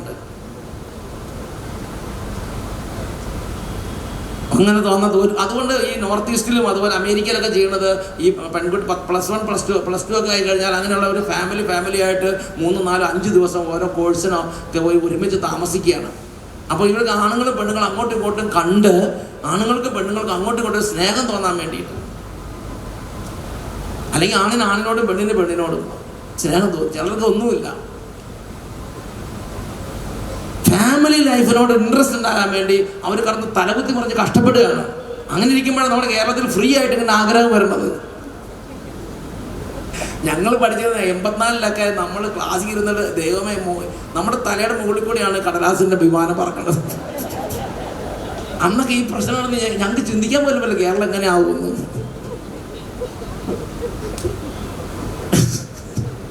എന്ത് അഭിമാനമാണെന്ന് ഇപ്പോൾ പറയുന്നില്ല. ഇപ്പം അഭിമാനത്തിൻ്റെ ആവശ്യമില്ല, വേറെ സംവിധാനങ്ങൾ വന്നു. അവർക്ക് പറഞ്ഞ് ഹല്ലേലൂയ ഹല്ലേലൂയ. ഇന്ന് പ്രേമിക്കാനോ കല്യാണം കഴിക്കാനോ പോലും ഇൻട്രസ്റ്റ് ഇല്ലാത്ത തലമുറയായി ഇങ്ങനെ ഇരിക്കുകയാണ്. ഞാനൊരു ദിവസം ആലപ്പുഴ ചെന്നപ്പോഴത്തേന് അവിടുത്തെ ഒരു ഫാമിലി എന്നോട് പറഞ്ഞു, എൻ്റെ അച്ഛോ ഞങ്ങളെല്ലാവരും കൂടി കൊടൈക്കനാലിന് പോകാനോ തുമ്പ റോക്കറ്റ് വിക്ഷേപണ കേന്ദ്രത്തിലൊക്കെ പോകാൻ തുടങ്ങിയപ്പോൾ പിള്ളേർ പറഞ്ഞു എന്നാൽ നിങ്ങൾ പോകും, ഞങ്ങൾ ഇവിടെ ഇരുന്നോളാന്ന്. എന്താണെന്ന് ചോദിച്ചാൽ പറഞ്ഞു ഞങ്ങൾക്ക് ഇവിടെ ഇരുന്നാൽ ഞങ്ങൾ ആരെ കൊണ്ട് വരും ഇത് തുമ്പയിലൊക്കെ പോയി കയറി വരാനും. ഒന്നിനും ഇൻട്രസ്റ്റ് ഇല്ല. പിക്നിക്കിന് പോകാൻ ഇൻട്രസ്റ്റ് ഇല്ല, പിന്നെന്താ ഫുഡ് കഴിക്കാൻ പോകാൻ ഇൻട്രസ്റ്റ് ഇല്ല, അതിരപ്പള്ളി പോകാൻ ഇൻട്രസ്റ്റ് ഇല്ല. സാഹസികമായി നമ്മുടെ പണ്ടത്തെ നമ്മുടെ ചെറുപ്പക്കാർക്ക് ഉണ്ടായിരുന്ന പോലെ ആവേശം. അപ്പോഴാണ് വേറെ ചേർത്ത് എന്നോട് പറഞ്ഞു എൻ്റെ അച്ഛൻ തുമ്പേരിക്ക് പോകണ്ട, കൊടൈക്കനാലിലേക്ക് പോകണ്ട, പുറത്തേക്ക് ഇറങ്ങി നിന്ന് ഡൈനിങ് ഹാളിലേക്ക് വന്നാൽ മതിയായിരുന്നു. ഒന്ന് പുറത്തേക്ക് ഇറങ്ങി നിന്ന് ഭക്ഷണം കഴിക്കാൻ വരാൻ പോലും താല്പര്യമില്ലെന്ന് പറഞ്ഞു. അതുപോലെ ആയി ചില കൾച്ചർ നമ്മുടെ കുട്ടികളെ ബാധിച്ചിട്ട്. അതുകൊണ്ട് കല്യാണത്തിൻ്റെ ആഗ്രഹമോ കല്യാണത്തിന് അന്തരീക്ഷം വന്നാൽ അത് നിസ്സാര കാര്യമല്ല. എൻകറേജ് ചെയ്യണം, പ്രോത്സാഹിപ്പിക്കണം. ഫാമിലി ഓറിയൻറ്റഡ് നല്ല ഒരു അന്തരീക്ഷം വേണം. എൻ്റെ പ്രിയപ്പെട്ട പണ്ടത്തെ പോലെ നമ്മൾ കുമ്പാസ് വിചാരിച്ചിരിക്കരുത്. എൻ്റെ മോൾക്ക് എങ്ങനെയൊന്നും പറ്റിയല്ല, വലിയ ആൾ വരും, സ്വർണ്ണക്കുട്ടിയിൽ നിന്ന് ഇറങ്ങിയ ആൾ വരും എന്ന് വിചാരിച്ചിരിക്കരുത്. അവസാനം വല്ല ജാർഖണ്ഡിൽ നിന്നോ കന്യാകുമാരിയിൽ നിന്നോ വല്ല. കാരണം എന്താ വെച്ചാൽ അതുപോലെ നമ്മുടെ സമുദായത്തിൽ ഇപ്പോൾ കുറച്ച് കുറവുണ്ട്. എന്താ കുറവെന്ന് വെച്ചാൽ ആണുങ്ങളാണോ പെണ്ണുങ്ങളാണോ എന്തോ ഒരു സാധനം കുറവുണ്ട്. ഒരുപാട് ഇടവകൾ. ഞാൻ വിചാരിച്ച അട്ടപ്പാടി മാത്രമേ കുറവുള്ളൂ എന്ന് വിചാരിച്ചു. അട്ടപ്പാടി മാത്രമല്ല, ആലപ്പുഴ ചെന്നപ്പോഴും തിരുവനന്തപുരത്ത് ചെന്നപ്പോഴും കൊല്ലത്ത് ചെന്നപ്പോഴും തലശ്ശേരി ചെന്നപ്പോഴും അമേരിക്ക ചെന്നപ്പോഴും ജർമ്മനി എല്ലാ സ്ഥലത്തും അനേകം ചെറുപ്പക്കാർ കല്യാണം കഴിക്കാതെ നിൽക്കുകയാണ്. വേറൊരു വാക്കി പറഞ്ഞാൽ അവർക്ക് കല്യാണം കഴിക്കാൻ വേണ്ടി ആണുങ്ങളില്ലെന്നല്ല, പെണ്ണുങ്ങളില്ല. എങ്ങനെ പെണ്ണുങ്ങളില്ലാതായത്? പെണ്ണുങ്ങൾ ദൈവം തരാഞ്ഞോണ്ടല്ല, നമ്മളുടെ കുടുംബങ്ങളിൽ ജനിക്കാൻ നമ്മൾ അനുവാദം കൊടുത്തില്ല. ഒരു ദിവസം എൻ്റെ അടുത്ത് ഒരു കുട്ടീനെ കൊണ്ട് പ്രാർത്ഥിക്കാൻ വന്നു. ഒരപ്പനും അമ്മയും കൂടെ പ്രാർത്ഥിക്കാൻ വന്നതാണ്. അവർ പറഞ്ഞു എൻ്റെ അച്ഛോ ഒന്ന് പ്രാർത്ഥിക്കണം. ഞാൻ ആർക്കൂടെ കുട്ടിക്ക് വേണ്ടിയാന്ന് ചോദിച്ചു. എന്താ വിഷയം? അവർ പറഞ്ഞ എൻ്റെ കുട്ടിയുടെ കല്യാണം നടക്കാൻ വേണ്ടി അച്ഛൻ പ്രാർത്ഥിക്കേണ്ടതാണ്. ഞാൻ പറഞ്ഞു കല്യാണം നടക്കാൻ വേണ്ടി പ്രാർത്ഥിക്കാന്ന് പറഞ്ഞാൽ ഞാൻ പിന്നെ ഒന്നും നോക്കില്ല. ബാക്കി അത് കഴിഞ്ഞിട്ട് ബാക്കി ഞാൻ പറഞ്ഞു വേഗം ആളെ എവിടെ കുട്ടി എവിടെയെന്ന് ഞാൻ നോക്കുകയാണ്. എത്ര നോക്കിയിട്ട് കുട്ടീനെ കാണുന്നില്ല. അവൻ പറഞ്ഞു ഞാൻ നോക്കുമ്പോൾ തൊട്ടടുത്തൊരു വലിയ പ്രായമുള്ള കാർന്നോര് നിൽപ്പുണ്ട്. അപ്പോൾ ഞാൻ എവിടെ കുട്ടീന്ന് ചോദിച്ചു. അപ്പോൾ പറഞ്ഞു ഈ നിൽക്കണ അച്ഛന്ന് പറഞ്ഞു. ദൈവമേ, ഞാൻ ആ മുഖത്തേക്ക് നോക്കി, കണ്ണുകൾ കൊഴിഞ്ഞ്, തൊലി എല്ലിനോടൊട്ടി, തലകൾ നരച്ച്, കൊളസ്ട്രോൾ, ഷുഗർ, പ്രമേഹം, ഡയബറ്റിക്സ്, ബാക്കി ലിസ്റ്റ് ഞാൻ പറയുന്നില്ല. കുമ്പളങ്ങ വെള്ളം, തഴുതാമ വെള്ളം, കളിക്ക വെള്ളം എല്ലാം കുടിച്ച് ഞാൻ ഈ കുട്ടീനെ കണ്ടോണ്ട് ആ മുഖത്തേക്ക് നോക്കിയത് ഞാൻ ഇങ്ങനെ നോക്കി. എന്നിട്ട് ഞാൻ അപ്പം അത് കണ്ടോണ്ട് എൻ്റെ ഹൃദയം വീണ്ടും വേദനിച്ച് ഞാൻ പറഞ്ഞു എക്സ്ക്യൂസ് മീ, നിങ്ങൾ രണ്ടുപേരും മാറി നിൽക്കൂ. അപ്പോൾ ഈ അമ്മയാണ് ഇപ്പോഴും 51 വയസ്സായി, ഇപ്പോഴും അമ്മയാണ് സംസാരിക്കുന്നത്. ഞാൻ കുട്ടിക്ക് എത്ര പ്രായമായെന്ന് ചോദിച്ചു. അപ്പോൾ അവൻ അധികം പ്രായമൊന്നുമില്ല, 51 വയസ്സായിട്ടുള്ളൂ. അവൻ പിള്ളയാന്ന് പറഞ്ഞു. അതാ പറഞ്ഞത്, ഇന്ന് ഒരുപാട് അമ്മമാരത് പിള്ളയായിട്ട് കൊണ്ടു നടക്കുകയാണ്. ഞാൻ പറഞ്ഞു എക്സ്ക്യൂസ് മീ, പിള്ളയോട് ഞാൻ സംസാരിക്കണേ. ഞാൻ പറഞ്ഞു പിള്ളേക്ക് പറഞ്ഞു. ഞാൻ ചോദിച്ചു പിള്ളയെ സത്യം പറ, നിനക്കിപ്പോഴും കല്യാണം കഴിക്കാൻ ആഗ്രഹമുണ്ടോ എന്ന് ചോദിച്ചു. അപ്പോൾ അവൻ്റെ അദയനീയമായ നോട്ടം എൻ്റെ കണ്ണുകളിലേക്ക് പതിഞ്ഞു. ഭയങ്കര അത് ഒരു കണ്ണുകളിൽ നോക്കിയാൽ അറിയാം, അത് നമ്മുടെ ഹൃദയത്തിലേക്ക് ഉള്ളൊരു പ്രവേശനം. ഹൃദയത്തിലെ ആ തളം കെട്ടി കിടക്കുന്ന ദുഃഖങ്ങളെല്ലാം കാണാൻ പറ്റും. അപ്പോൾ അവൻ പറഞ്ഞു, എൻ്റെ അച്ഛ, ഇനി 1-ാം കെട്ട് നടക്കിയല്ല, ഒരു 2-ാം കെട്ടേ നടക്കുകയുള്ളൂ. അതെങ്കിലും നടക്കാൻ വേണ്ടി അച്ഛൻ ഒന്ന് പ്രാർത്ഥിക്കണമെന്ന് പറഞ്ഞു. ഞാൻ പറഞ്ഞു ഡെഫിനറ്റായിട്ട് നോക്കും. പിന്നെ ഞാൻ വന്ന് നോക്കിയില്ല. പിന്നെ എൻ്റെ മുഴുവൻ പ്രാർത്ഥന അതിനുവേണ്ടി തന്നെയായിരുന്നു. അതല്ല കല്യാണം നടന്നു. 51 വയസ്സായി 2-ാം കെട്ടായിരുന്നു. അത് കല്യാണം കഴിഞ്ഞ് അവരുണ്ട്, സന്തോഷമായിരിക്കും, കുഴപ്പമില്ല. എൻ്റെ പ്രിയപ്പെട്ട സഹോദരങ്ങൾ, നിങ്ങൾ ഇങ്ങനത്തെ 51 വയസ്സൊക്കെ ആയ എത്ര പേര് കേരളത്തിലുണ്ടെന്നറിയാവോ? നമ്പർ ഞാൻ പറയുന്നില്ല, നല്ലൊരു സംഖ്യയുണ്ട്. അങ്ങനെയുള്ള സമയത്താണ് നമ്മുടെ വീട്ടിൽ കല്യാണം വരുമ്പോൾ നിങ്ങൾ ഉങ്ക് കാണിക്കുന്നത്. ജോലിയെക്കാളും സമ്പത്തിനേക്കാളും മറ്റെല്ലാത്തിനേക്കാളും വലുതാണ് കുടുംബജീവിതം. ഉറക്കെ പറഞ്ഞേ ഹല്ലേലൂയ, ഹല്ലേലൂയ.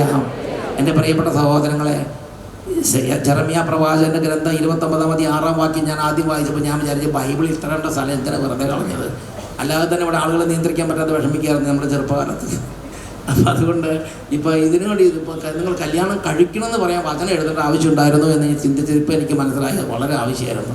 വിവാഹം കഴിച്ച് സന്താനങ്ങൾക്ക് ജന്മം നൽകുവിൻ. നിങ്ങളുടെ പുത്രീപുത്രന്മാരെയും വേഗം പിടിച്ച് കെട്ടിക്കുവേൻ. നിങ്ങൾ കല്യാണം കഴിച്ച് സൊണ്ടിയെടുത്ത് നടന്നാൽ പോരാ, നിങ്ങൾ വേഗം മക്കൾക്ക് ജന്മം കൊടുക്കണം. ആ മക്കൾക്ക് ജന്മം കൊടുത്തിട്ട് അവരെ വേഗം പിടിച്ച് കെട്ടിക്കണം.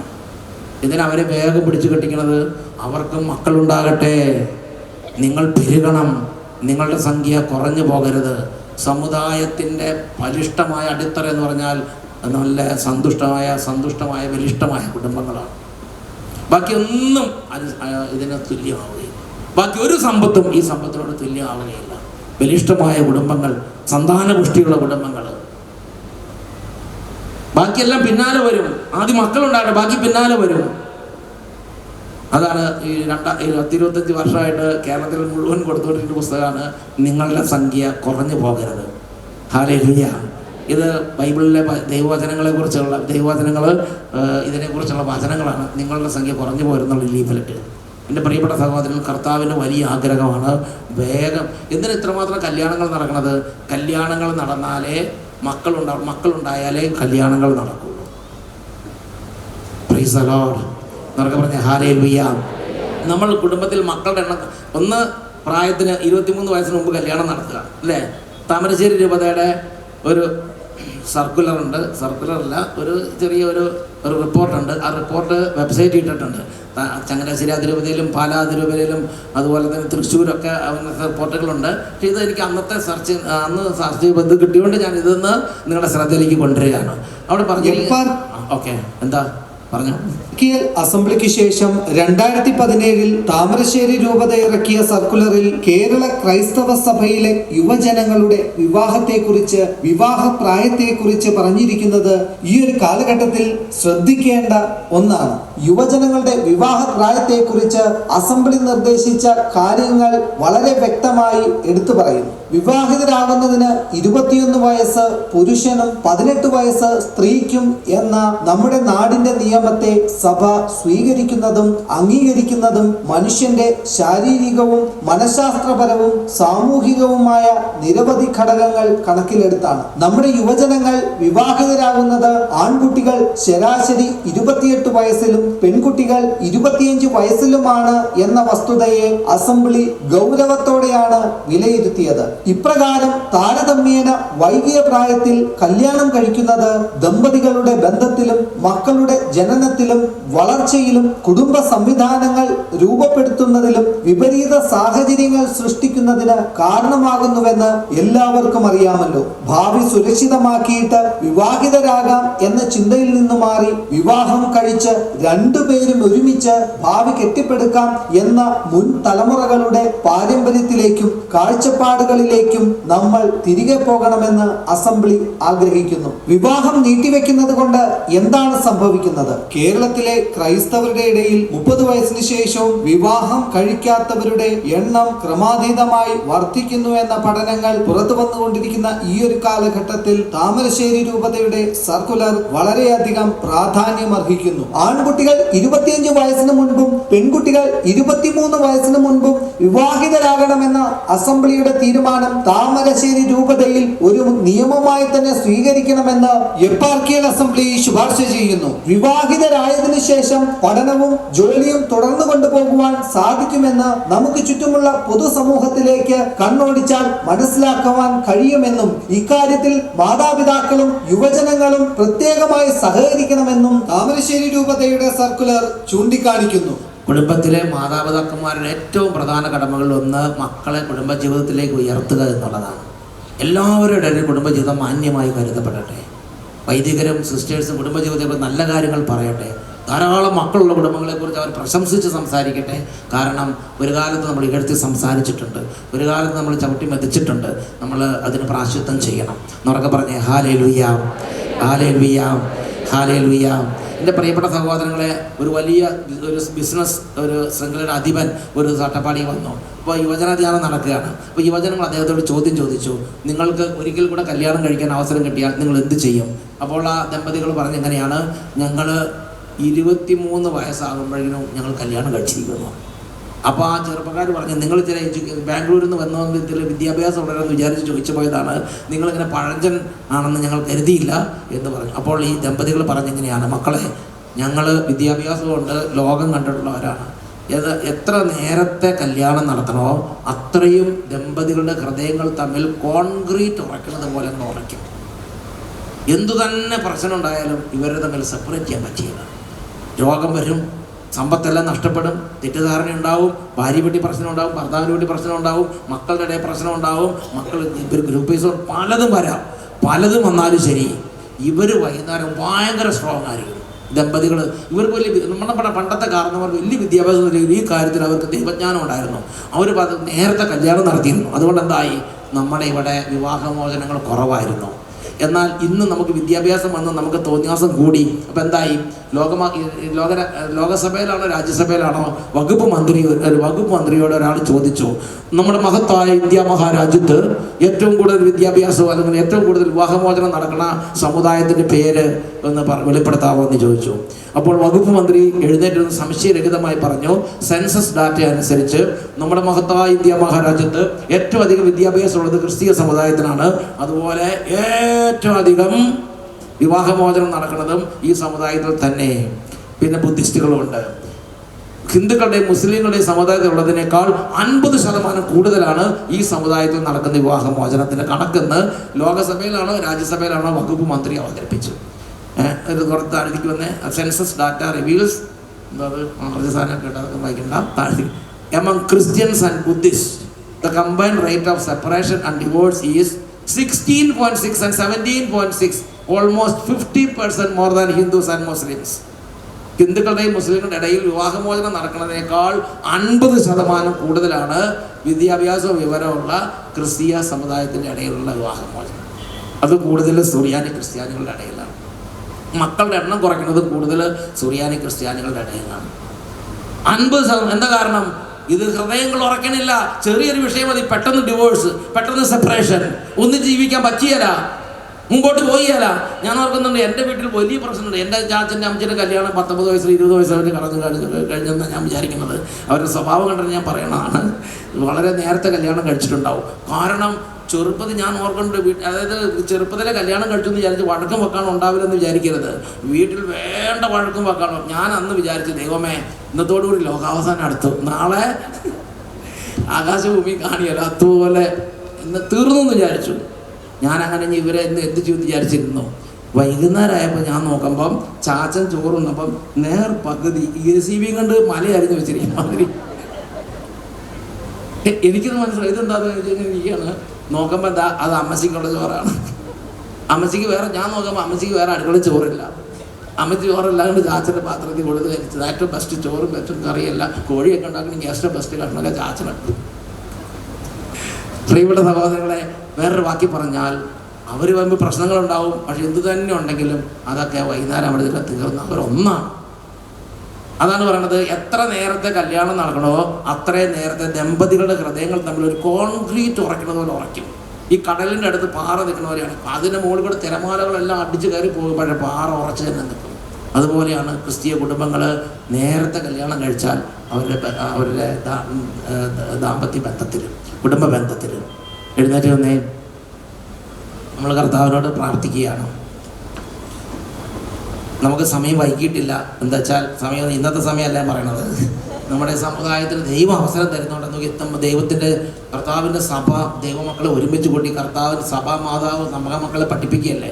വീണ്ടും പിതാവ് ആരംഭ സന്ദേശത്തിൽ തന്നെ പറഞ്ഞത് എങ്ങനെയാണ്, നമ്മുടെ കുടുംബങ്ങൾ സന്തോഷത്തിൻ്റെ കുടുംബങ്ങളായി മാറണം. ഇന്ന് കുടുംബങ്ങൾക്ക് വേണ്ടിയുള്ള പ്രാർത്ഥനകൾ വേഗം നടക്കാൻ പോവുകയാണ്. മക്കൾക്ക് വേണ്ടിയുള്ള പഠനത്തിൻ്റെ പ്രാർത്ഥനകൾ, അതുപോലെ യുവതീവാക്കന്മാർക്ക് വേണ്ടിയുള്ള പ്രാർത്ഥനകൾ. വിവാഹം വേണ്ട എന്ന് ചിന്തിക്കുന്ന തരത്തിലുള്ള ദുർബുദ്ധിയുണ്ട്. ആ ദുർബുദ്ധികളൊക്കെ വിട്ടുപോകാൻ വേണ്ടിയുള്ള പ്രാർത്ഥനകൾ, അതുപോലെ ജോലിയുടെ തടസ്സങ്ങൾ മാറാൻ വേണ്ടിയുള്ള പ്രാർത്ഥനകൾ, ബിസിനസ്സിൻ്റെ പരാജയങ്ങൾ വിട്ടുപോകാൻ വേണ്ടിയുള്ള പ്രാർത്ഥനകൾ, കടബാധ്യത നിന്ന് മാറി ഇവിടെ തലമുക്കി വരണം. പ്രിയപ്പെട്ട സഹോദരങ്ങൾ, നമ്മൾ വിചാരിക്കുന്ന പോലെ ഇത്ര കണ്ട ആളുകളൊന്നും വിദേശങ്ങളിലേക്ക് പോകേണ്ട ആവശ്യമില്ല. എന്നാൽ അത്യാവശ്യക്കാർ പോകേണ്ടി വരും, അവർ പോകണം. പണ്ട് പോയിരുന്നു, അങ്ങനെ പോകുന്നവരുണ്ട്, നല്ല കാര്യമാണ്. പക്ഷേ നമ്മൾ ഇത്ര കണ്ട ആളുകൾ പോകേണ്ട ഞാൻ പോകേണ്ട ആവശ്യമുണ്ടോ എന്ന് നിങ്ങളൊന്ന് ചിന്തിച്ച് നോക്കണം. നമ്മൾ സമുദായത്തിൻ്റെ സമുദായത്തിൻ്റെ അടിത്തറ എന്ന് പറയുന്നത് ഹെറിറ്റേജ്, നമ്മുടെ പാരമ്പര്യത്തോട് കൂറുള്ള ഒരു സമൂഹം ഉയർത്തെഴുന്നേൽക്കണം എന്ന് പറഞ്ഞാൽ നമ്മൾ ഓരോ സ്ഥലത്തിനും അതിൻ്റെ ഒരു ഹെറിറ്റേജ് ഉണ്ട്. അത് 1-2 വർഷങ്ങൾ 50-100 വർഷങ്ങൾ ഉണ്ടായതല്ല. ഇപ്പോൾ കുറവരങ്ങാട് എത്രയോ 1500 വർഷത്തിന് മുകളിൽ 1300 150 മാതാവ് പ്രത്യക്ഷപ്പെട്ട് അവിടെ ഒരു സമുദായത്തിൻ്റെ ഒരു സമൂഹം അവിടെ ശക്തി പ്രാപിച്ച് ഇത്രയും കാലം നിലനിന്നു. ഇനി 10-50 വർഷം കഴിഞ്ഞ് മക്കൾ അവിടെ പിന്തുടർച്ചക്കാരില്ലെങ്കിൽ എന്തായിരിക്കും സ്ഥിതി? എൻ്റെ പ്രിയപ്പെട്ട സഹോദരൻ, വേറൊരു വാക്കി പറഞ്ഞാൽ ആയിരക്കണക്കിന് വർഷങ്ങളായി ഹെറിറ്റേജ് ഉള്ള പൈതൃകമുള്ള സ്ഥലങ്ങളും കാര്യങ്ങളും ഈ സമുദായത്തിനുണ്ട്. അപ്പം അതുകൊണ്ട് ഈ സമുദായത്തിൻ്റെ മക്കൾ തന്നെ ഈ സമുദായത്തിൻ്റെ ഇങ്ങനെയുള്ള കാര്യങ്ങളിൽ ഉത്സുകരാകണം. നമ്മൾ അതാണ് ഈ കൈപ്പുസ്തകത്തിൽ പറഞ്ഞിരിക്കുന്നത്, സമുദായ ബോധം. നിങ്ങളിതൊരു ആവശ്യമില്ലാത്തൊരു കാര്യമായിട്ട് ചിന്തിക്കരുത്. സമുദായ ബോധം, തിരുസഭ സ്നേഹം വേണം. തിരുസഭ സ്നേഹത്തോടൊപ്പം തന്നെ ഇതൊരു കമ്മ്യൂണിറ്റിയാണ്. ഈ കമ്മ്യൂണിറ്റി ഒരു കമ്മ്യൂണിറ്റിയെ നിലനിൽക്കുന്ന ഈ സമുദായത്തിൻ്റെ ആവശ്യകതയെക്കുറിച്ച് സമുദായം എന്നൊക്കെ പറയുന്നത്. അപ്പോൾ അത് കമ്മ്യൂണിറ്റി എന്ന് പറഞ്ഞാൽ എന്താ? ഉദാഹരണത്തിന് 10 മക്കളുള്ള ഒരു കുടുംബത്തിൽ 10ാമത്തെ കുട്ടി ജന്മം കൊടുക്കുകയാണ്. അപ്പോൾ അവർക്ക് ആശുപത്രിയിൽ ബില്ലടയ്ക്കാൻ പൈസ ഇല്ലെങ്കിൽ നമ്മളുടെ പൈസ കൊണ്ടുപോയി അവിടെ ബില്ലടച്ച കുടുംബത്തെ ഇറക്കിക്കൊണ്ട് അത് സമുദായത്തിന് ഒരു മിശിക കർത്താവിനെ ശുശ്രൂഷിക്കുന്ന ശുശ്രൂഷയാണത്. ഒരു തിരുസഭാ ശുശ്രൂഷയാണത്. പെരുന്നാളിന് തോരണം ഒട്ടിക്കുന്നതല്ല ഇപ്പോഴത്തെ ആവശ്യമുള്ള തിരുസഭാ ശുശ്രൂഷ. ഇപ്പോഴത്തെ ആവശ്യമുള്ള തിരുസഭാ ശുശ്രൂഷ ധാരാളം മക്കളുടെ കുടുംബങ്ങൾക്ക് നിങ്ങളെ പറമ്പിൻ്റെ 5 സെൻറ്റ് 10 സെൻറ്റ് കൊടുത്ത് അവർക്ക് വീടുണ്ടാകട്ടെ. ധാരാളം മക്കളുടെ കുടുംബങ്ങളുടെ പിള്ളേരെ പഠിപ്പിക്കാൻ പൈസ നിങ്ങൾ കുറച്ച് പൈസ എടുത്താൽ പിള്ളേരെ പഠിപ്പിക്കുകയും ധാരാളം മക്കളുടെ കുടുംബങ്ങളുടെ ബില്ലടയ്ക്കാൻ 10ാമത്തെ കുട്ടിയോ 15ാമത്തെ കുട്ടി ജനിക്കുമ്പോൾ അല്ലെങ്കിൽ കുട്ടികൾ ജനിക്കുമ്പോൾ ഹോസ്പിറ്റലിൽ ബില്ലടയ്ക്കാൻ പറ്റുന്നെങ്കിൽ നിങ്ങൾ പോയി ബില്ലടച്ച് ഇറക്കിക്കൊണ്ട് വന്നാൽ നിങ്ങൾ മിശിഹായെ ശുശ്രൂഷിക്കുകയാണ്, നിങ്ങൾ തിരുസഭയെ ശുശ്രൂഷിക്കുകയാണ്. നിങ്ങളുടെ കുടുംബങ്ങൾ നിങ്ങൾ സന്തോഷമുള്ള കുടുംബജീവിതം നയിക്കുമ്പോൾ അത് അഭിയൊന്ന് പിതാവാണ് പറഞ്ഞതെന്ന് തോന്നുന്നു. നിങ്ങളുടെ കുടുംബത്തിൽ സന്തോഷമുള്ള കുടുംബജീവിതം നയിക്കുമ്പോൾ നിങ്ങൾ വലിയൊരു തിരുസഭാ ശുശ്രൂഷയാണ് ചെയ്യുന്നത്.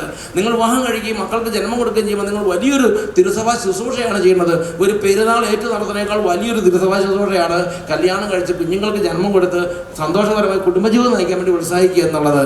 എന്നുറക്കെ പറഞ്ഞേ ഹല്ലേലൂയ, ഹല്ലേലൂയ. 2 കാര്യങ്ങൾ ഉയർത്തിപ്പിടിക്കുകയാണ്. നിങ്ങൾ കർത്താവിനോട് പറയേണ്ട, കർത്താവ് എൻ്റെ സമുദായത്തോട് ഇഷ്ടം തരണം, എൻ്റെ ക്രിസ്തീയ സമുദായത്തോട് എനിക്ക് സ്നേഹം തരണം. ഒരു വിശ്വാസിക്ക് അടുത്ത വിശ്വാസിയെ കാണുമ്പോൾ സന്തോഷം തോന്നണം, അവർക്ക് വേണ്ടി പണം മുടക്കുന്ന സന്തോഷം തോന്നണം, അവർക്ക് വേണ്ടി അധ്വാനിക്കുന്നതിൽ സന്തോഷം തോന്നണം, അവർക്ക് വേണ്ടി നാണക്കേട് സഹിക്കാൻ സന്തോഷം തോന്നണം, അവർക്ക് വേണ്ടി വണ്ടി ഓടിക്കാൻ സന്തോഷം തോന്നണം, അവർക്ക് ഒരു സന്തോഷം വരുമ്പോൾ അവരെ പോയി അപ്രീഷിയേറ്റ് ചെയ്യാൻ സന്തോഷം തോന്നണം, അവരുടെ ദുഃഖത്തിൽ അവരോട് കൂടെ ദുഃഖിക്കാൻ സന്തോഷം തോന്നണം. ഒരു ക്രിസ്തീയ സമുദായ സ്നേഹം ഞങ്ങൾക്ക് ഹൃദയത്തിൽ നിക്ഷേപിക്കണമേ. കൈകൾ ഉയർത്തി ഉച്ചത്തിൽ സ്തുതിക്കാം.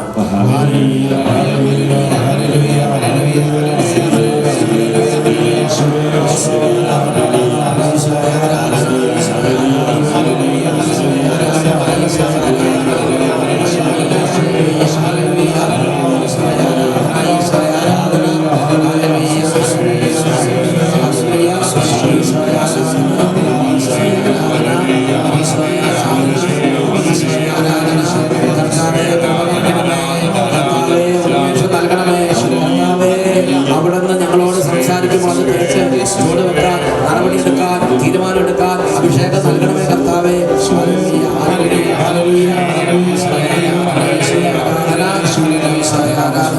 ഈശോയുടെ നാമത്തിൽ ആമേൻ, ആമേൻ. അനേക രൂപതകളിൽ 8-10 മക്കളുള്ളവർ, 5-6 മക്കളുള്ളവർ ഇതൊരു ട്രെൻഡായി വന്നുകൊണ്ടിരിക്കുകയാണ്. വലിയൊരു അനുഗ്രഹമാണ്. ദൈവത്തിന് നമുക്ക് നന്ദി പറയാം. ധാരാളം മക്കളുള്ള കുടുംബങ്ങൾ നന്ദി പറയാം. എല്ലാ രൂപതയിലും പിതാക്കന്മാരെ എൻകറേജ് ചെയ്യുന്നു. സഭാതലത്തിൽ തന്നെ വലിയൊരു തുറവിയും എൻകറേജ്മെൻറ്റും കൊടുക്കുന്നുണ്ട്. അതുപോലെ തന്നെ ഏറ്റവും ഗ്രാസ് റൂട്ട് ലെവലിലും അവർ എൻകറേജ് ചെയ്ത് പരസ്പരം ഫാമിലി ഓറിയൻറ്റഡ് കൾച്ചർ വർദ്ധിപ്പിക്കാൻ വേണ്ടി നമ്മുടെ അടിത്തട്ടിൽ തൊട്ട് എല്ലാ മേഖലകളിലും ഇതിൻ്റെ ഒരു ചൈതന്യം വ്യാപിക്കണം. റെഡി?